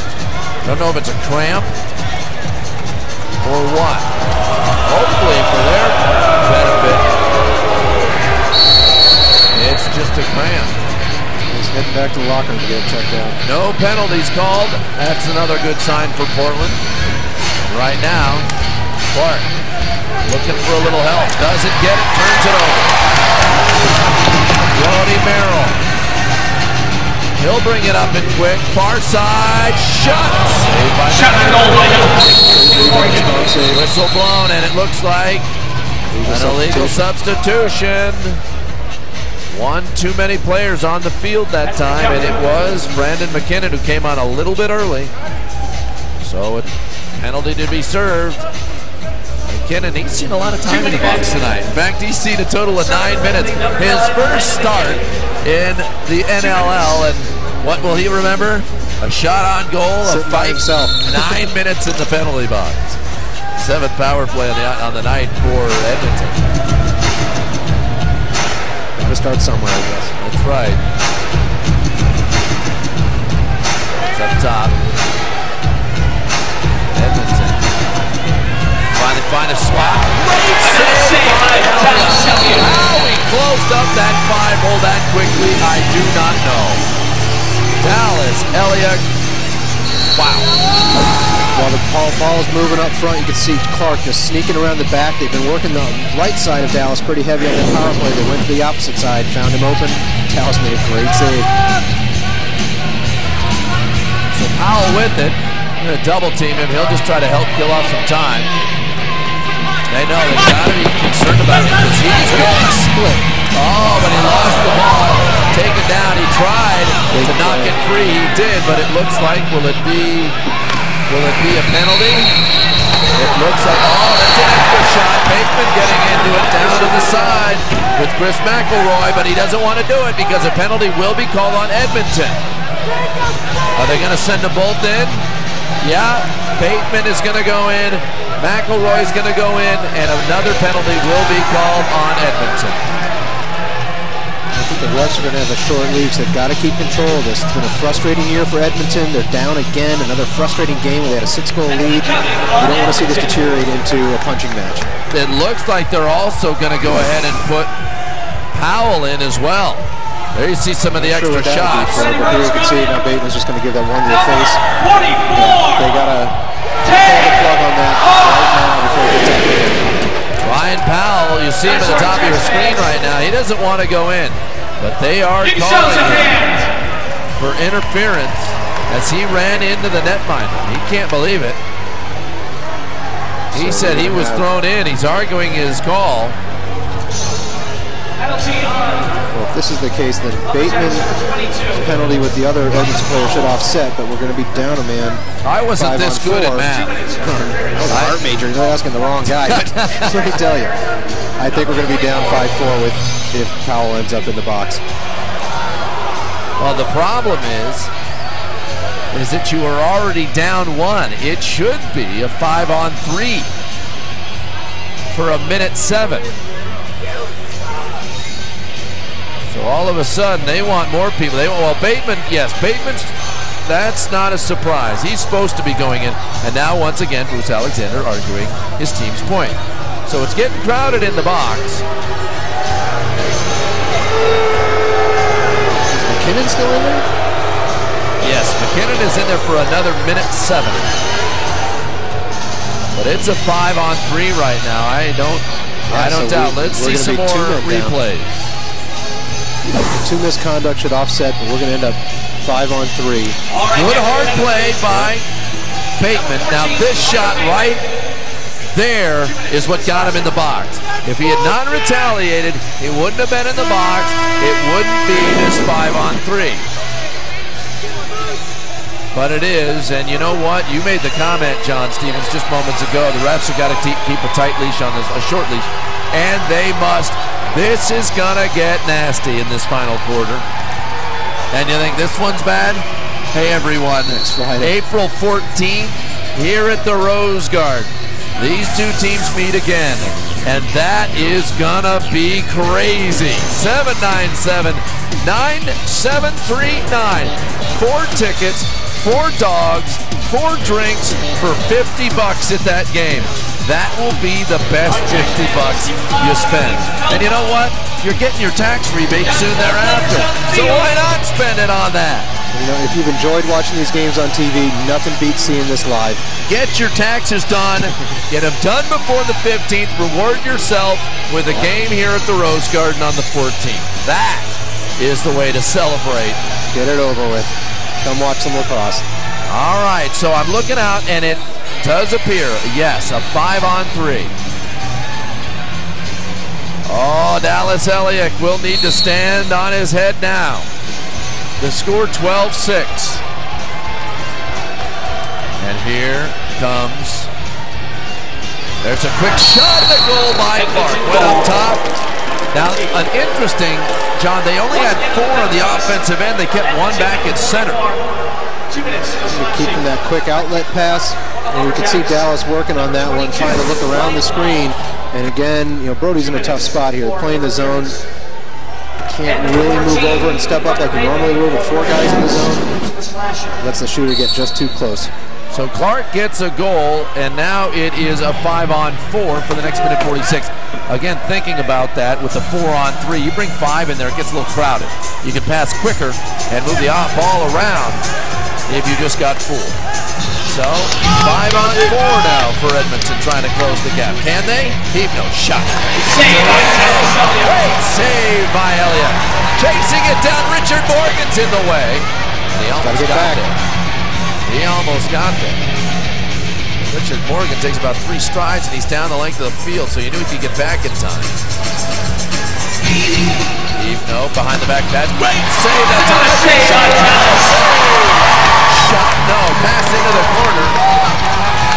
Loose ball. Picked up. Merrill. Let's hear it for the Lumberjax short-handed defense. Some open area. Got after it. Huge play. What else can he do? What else can years and years to watch this game. Cody Merrill do? Coach told me before the game he should hands down be the Rookie of the Year. He should hands down be the Defensive Player of the Year. And he's got a great shot at being MVP in the league. That would be a nice trifecta. Portland will dump it into the corner, run out that 30-second shot clock. And now there's only 25 seconds remaining on the man up for Edmonton. 12-7 your score. Portland. This is important. If they can keep it at 5 goals with 10 minutes left, they've got to put a handle on things. But if Edmonton starts to creep back, watch out. Eve, no. Shot right off the melon that time of Elliott. Shook him up for a moment. And now we're at even strength again. As Powell comes back out. 5-on-5. Quick shot. Smart heads up play by Merrill to get it to Alexander. He's looking for a little help, and Alexander's going to go take a seat. Powell wants something. Penalty upcoming, and it's on Edmonton. Holding the stick. A power play, the 7th on the night, coming up for Portland. McKinnon was trying to get free on that pick and roll, working with Ryan Powell. Wouldn't let go of the stick, wouldn't let him finish out the roll. Going on the power play again. So Clark takes a seat, and it will be an opportunity to stretch that lead out to 6. Followed by lead rose guarded number 13, Tate off! So again, the scoring up for Portland, even without Mike Hominick, which says so much for this team in the way they have depth. Depth all the way down the lineup. Alexander wants that. There's that double wide screen. There's a quick shot, miss, rebound. Cable had it for a moment. It's a Lumberjax power play. Nice job picking that one up. And what do we got? In the crease. He went into the crease with the ball. So it goes back to Portland. The little things. That was just a great job by Ryan Powell, not letting him sneak by the boards, making him change direction, stood him up, bounced him back into the crease, got the turnover. The little things that win you games. And he just sat there and stayed tied to that crease and went left, forcing the other guy to come inside. A very veteran heads-up play. Alexander. Oh, great behind the back pass by Powell. Almost picked up a sweet assist. Alexander stands his man up, and Portland will get it back.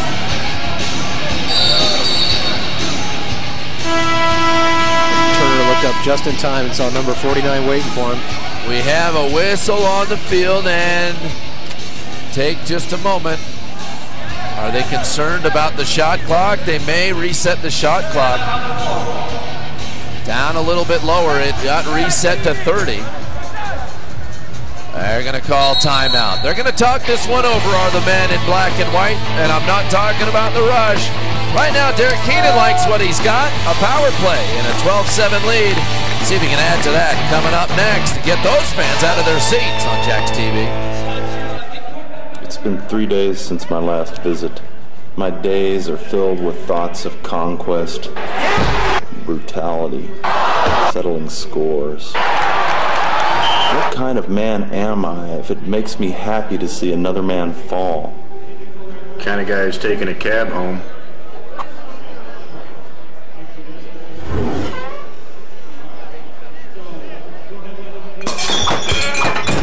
This is my home.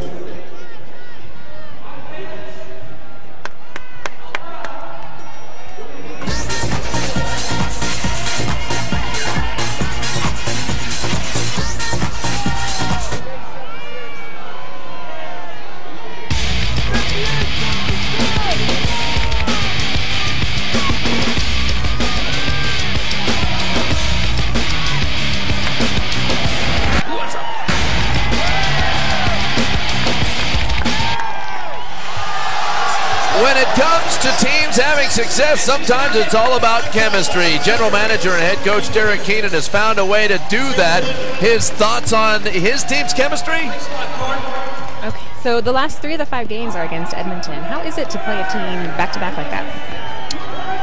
Well, it certainly gives us an opportunity to familiarize ourselves with them. We obviously played them 2 nights ago, and we just broke down some film just now with the guys and get a good look at that's sort of what we did well and what they did well and what we can get better on. So, but they're a hard-working team, and they came out at us pretty hard the other night. So we've got to be prepared for that again today. So let's talk about your record. You're a little. Well, once again, Portland is still on the power play. 1:11 to go on this one. And they apparently have worked things out. That's what they needed to do. They reset the shot clock at 30, and now they have reset it to 11 because they weren't supposed to reset it to 30. So Portland's got to get a quick shot off. See if they can pick up that rebound. Bruce Alexander will. Oh no, Halliday shot saved. Great pass by Bruce Alexander. Nice shot, real nice save. McElroy will quickly scamper off the field, and here comes Edmonton trying to kill off some time. 12 left on the shot clock, 40 left on the power play.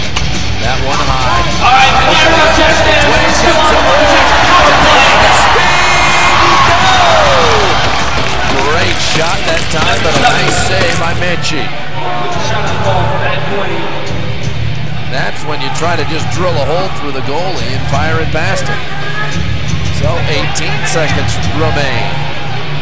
Quinlan back on the floor. He got that calf wrapped up. So that was the problem when he left, not his ankle. So maybe a little bit of some cramp problems. There's a quick shot and a save. And a nice play by Gousset to check his man. Oh, and Dallas Elliott with the pirouette. Bounce pass.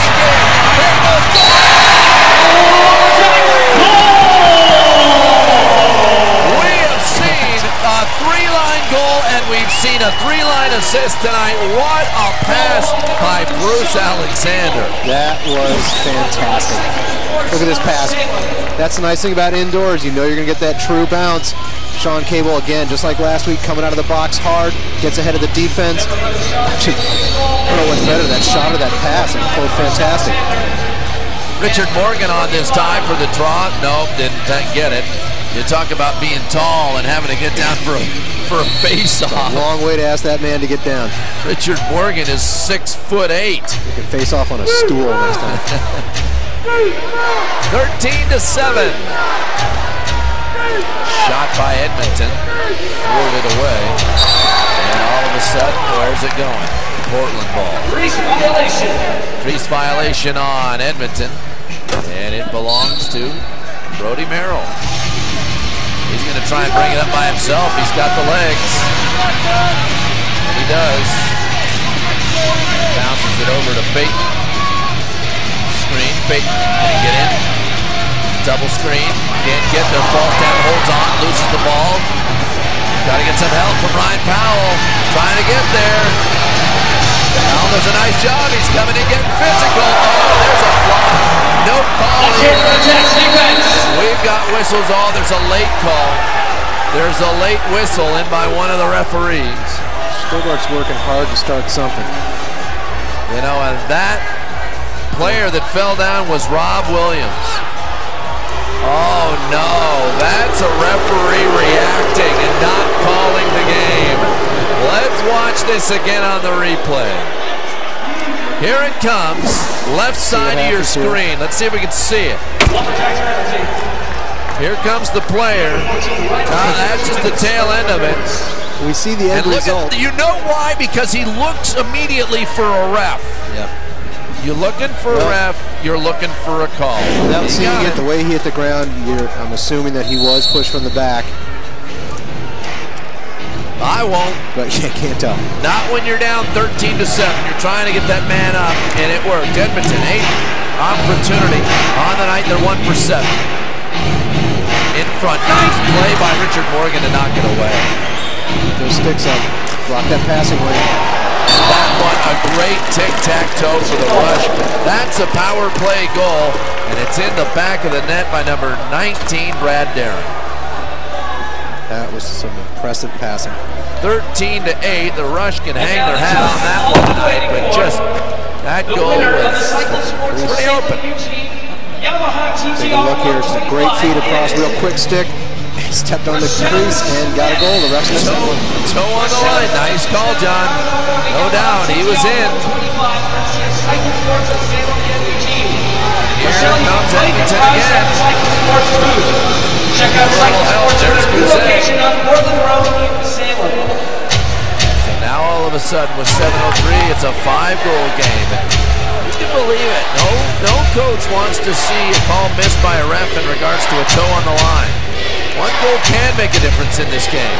Especially when we've seen the momentum change so dramatically. Let's hear it again. Lumberjax defense. Leading again and gets him on a rush. The rush on a rush. We got an illegal substitution, and it's called on Portland. So another power play, the 9th power play opportunity, as Cable apparently came on a little bit early. Derek Keenan does not like that. He's chewing. I feel sorry for the gum tonight. I really feel sorry for that gum. He's chewing it hard after being down 5-0. His team came back. But now they keep putting themselves a man down. In front, shot, save! Oh, the top it goes. Elliott with another beauty. This one high up into the air into the corner. Nabbed by whom else? Bloody Mary. There's some kind of homing device in the ball. It just finds Merrill. They're just going to try and kill some time. It's an important part of the game. You know, we've been dominant since the second quarter, and there's still plenty of time. Portland can't play not to lose. They've still got to keep playing to win. Things happen way too fast in this league to just close to the end. Here comes Morgan with a good shot. The save by Mitchell. And so it's going to belong to the Rush. Turner bringing it up. Their cap. Now Quinlan.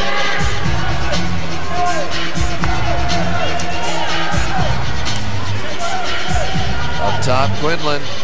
Shot save. And saved by Kelso.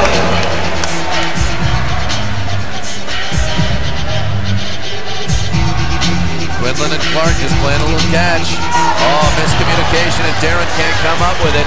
41 seconds remain on the power play. Forget will bring it out. Good job by Luke getting out of the corner.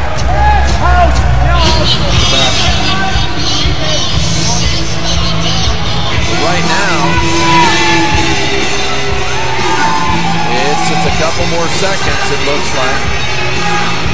Now they're going ahead and holding on here. The referee, you can't see him in your screen. He's just out of the right side. He's got his hand up. It looks like it's a penalty right now on Edmonton. And it is holding. But the reason I was so hesitant was Elliott wouldn't come off. Elliott was staying on the field. And because of that, I was concerned. But the penalty was on Edmonton. And now it will be the 8th power play opportunity for Portland. Now it will still be 8 seconds of 4 on 4. But so far in the night, Portland 3 of 7. That's where Bryce got it. 2 minutes for Portland. Clock running, under 4:45 to go now, and Cable's back on. So that officially leaves Edmonton 2 for 9. Alexander wants a shot. Give me that lane. Quick shot, back goal. Oh, nobody saw it, but can't do it. But that with the stick, it was in. He is just lightning fast this weekend. So this guy is an offensive player of the week. I'd hate to see the stats of who beats him. He's got 9 goals on the weekend so far, 4 today. He is, watch on this replay how quick it comes out of his stick. Bruce Alexander, wham. Just fed it inside before H.E. closed that door on between the post and his leg. Just squeezed it in. We got a problem with the... We got a big penalty, and it's going to be called, appears on Portland. Bateman took the brunt of it, and they're going to call it on him. Guy hits you in the head and plants you, and the penalty's on Bateman. That's when you use your face to hit the stick. Now, wait a second. Now, this says something about what we're seeing tonight. They're calling it on Edmonton, and yet Edmonton had possession of the ball. I don't know why they took 10, 15 seconds to make that call, but they did. We're taking a break. It will be Portland on the power play when we return.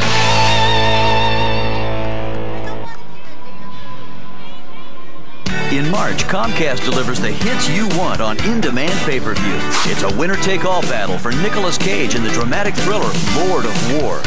Witness the shocking and disturbing film The Exorcism of Emily Rose. Watch a town's horrifying past come alive in the chilling thriller The Fog. And get ready to rock with non-stop action in the heart-pounding adventure Doom. Call Comcast now and order in a great movie anytime on in-demand pay-per-view. Okay, remember, no slashing, fighting, tickling, spearing, slapping, roughing, eye gouging, sucker punching, biting, and that goes for you, Morgan. No loitering, spanking, or wagering. And if you lose a tooth, pick it up.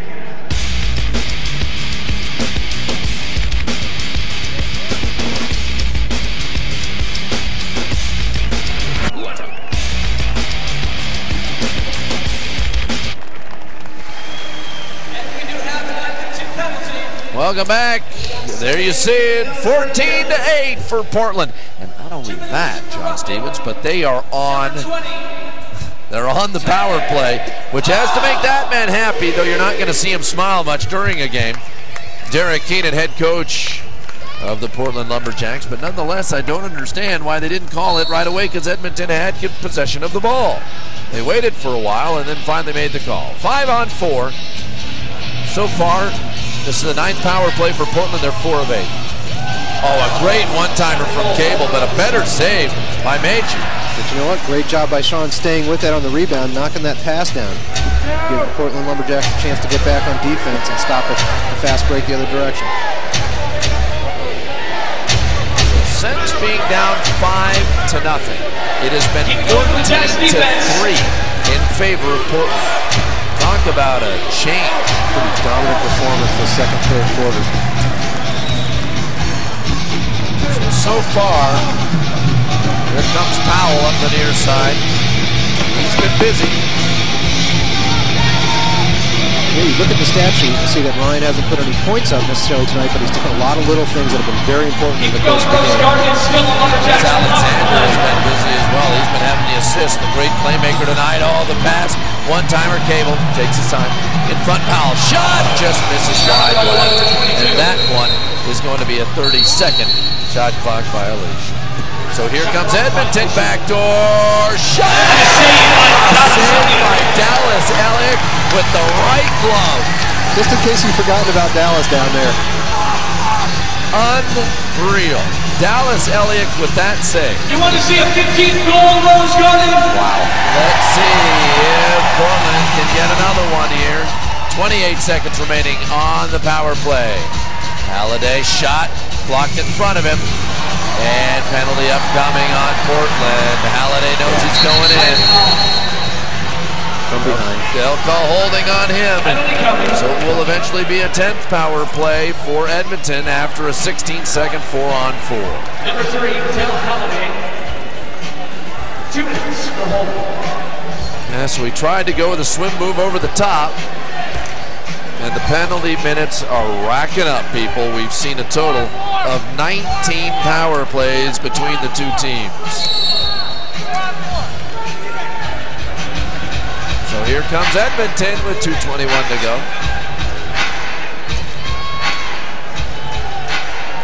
4-on-4 for 5 more seconds. They're just going to wait it out. And here comes Smalley, their extra man.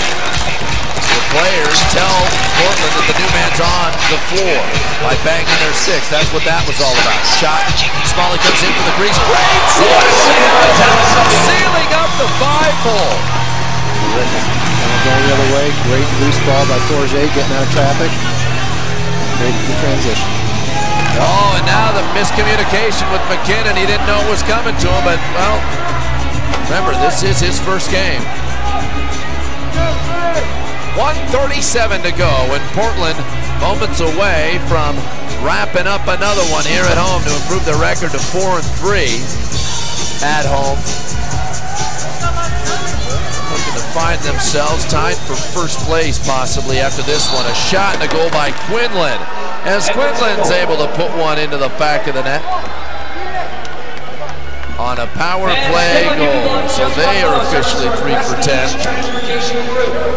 If you've got your signature overs one shot on the biography page. Let's take another look at this one.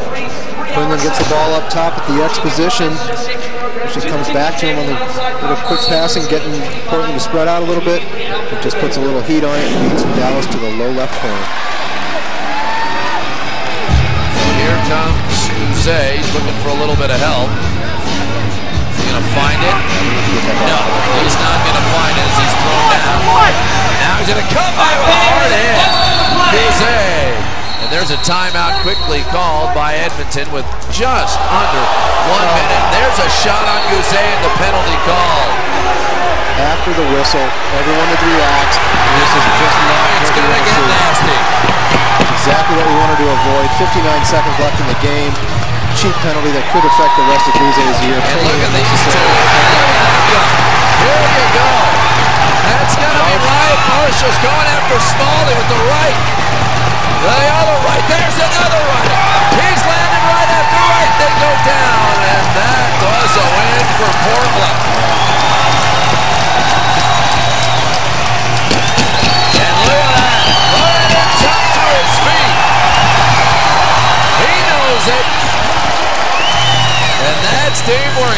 Marshall.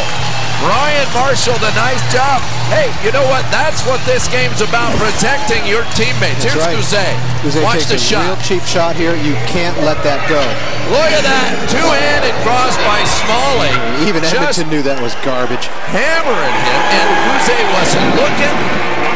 And you know that he's gone for the rest of the game. And who knows, that could go potentially maybe even to the league office or something more. Talk to me in 2 weeks when we get another game. And we get a chance to repay that hit. There's a look at Brian Marshall, who once again did not see that allowed.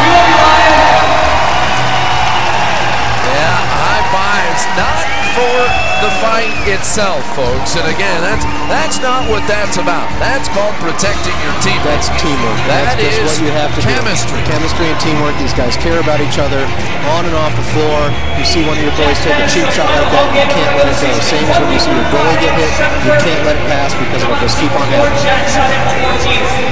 So we shall see, but as we started the game, minutes in, we had 9 penalty minutes, 2 5s and 2 2s go up on the board. We shall see it again with under a minute to go.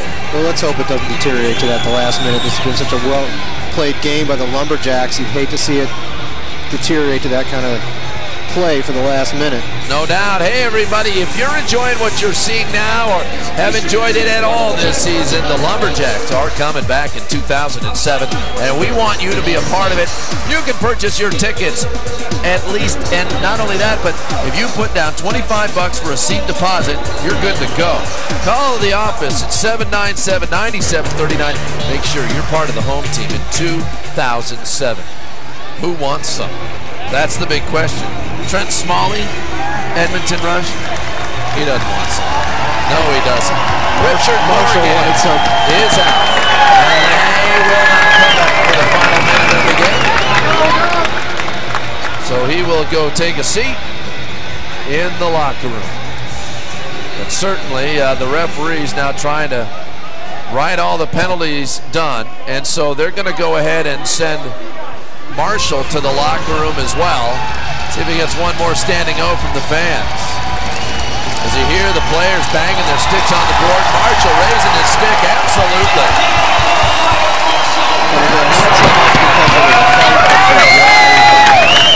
Teammates sticking up for teammates, sticking up for the Lumberjacks. Indeed, there you see Morgan down there as well.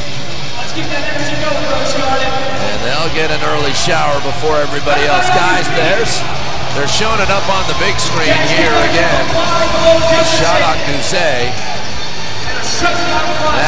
That was it.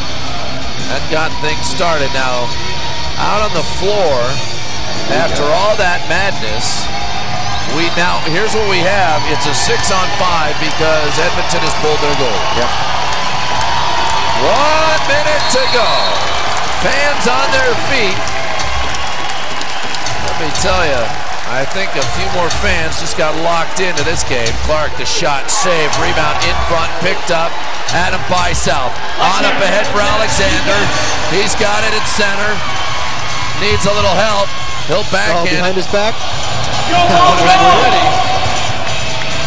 But it didn't happen, and they're not worried about it as here comes Edmonton trying to close the gap. 14-9 to score. Will that be what it finally ends up? We shall see. Clark up top, over on the wing. Darren, shot misses. Wild in front, shot, goal, yes. Edmonton gets the goal, 14-10. Not sure who knocked that one in. Picked up that rebound right on the crease. Quinlan grabbed another one. And he just grabbed that rebound, slapped it in. Let's take a look on the replay. Yeah, Dallas looks over his left shoulder for that rebound.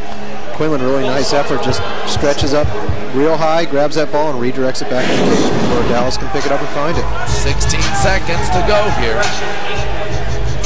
And Bateman, he's on with Williams for the faceoff. And it's sent to the near side, clock running. Quinlan fires it over towards his bench. Rush will get on at least one more shot. Edmonton's going to call a timeout. They set up the 4-point shot.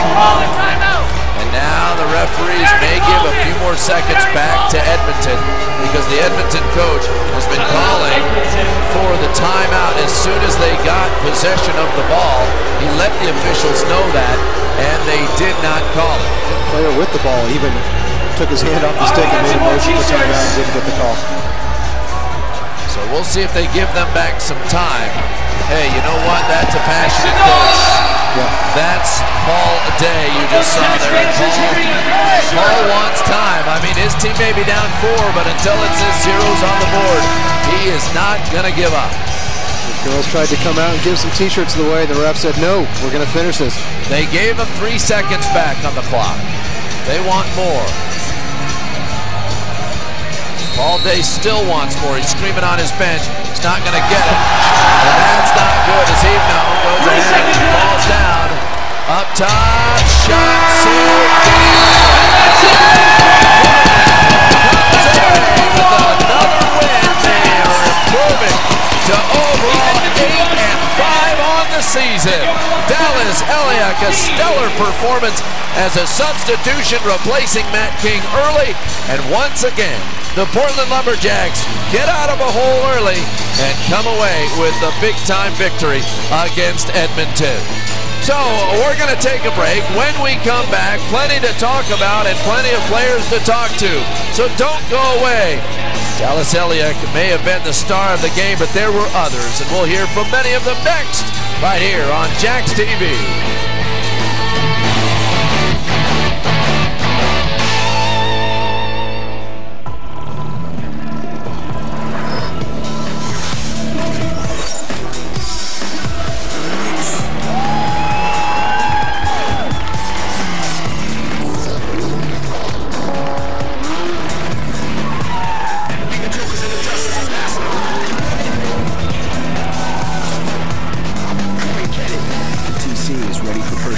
At Scion.com with over 30 Scion accessories.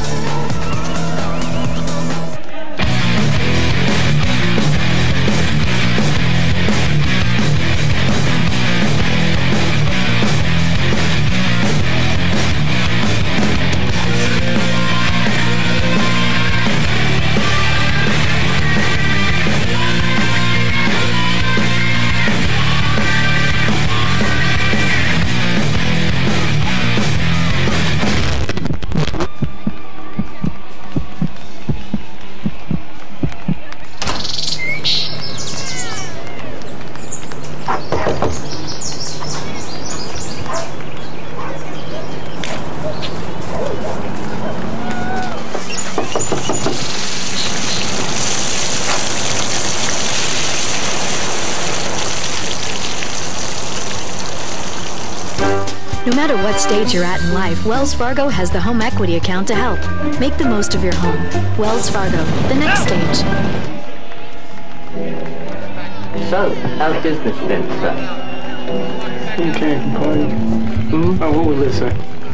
Who would listen? Can't say I'll never rap again. You know, the talent. You know, who am I? I'm a man. Anybody that made successful from where I come from, they never came back. Family, what a Jay-Z album. Oh, sir.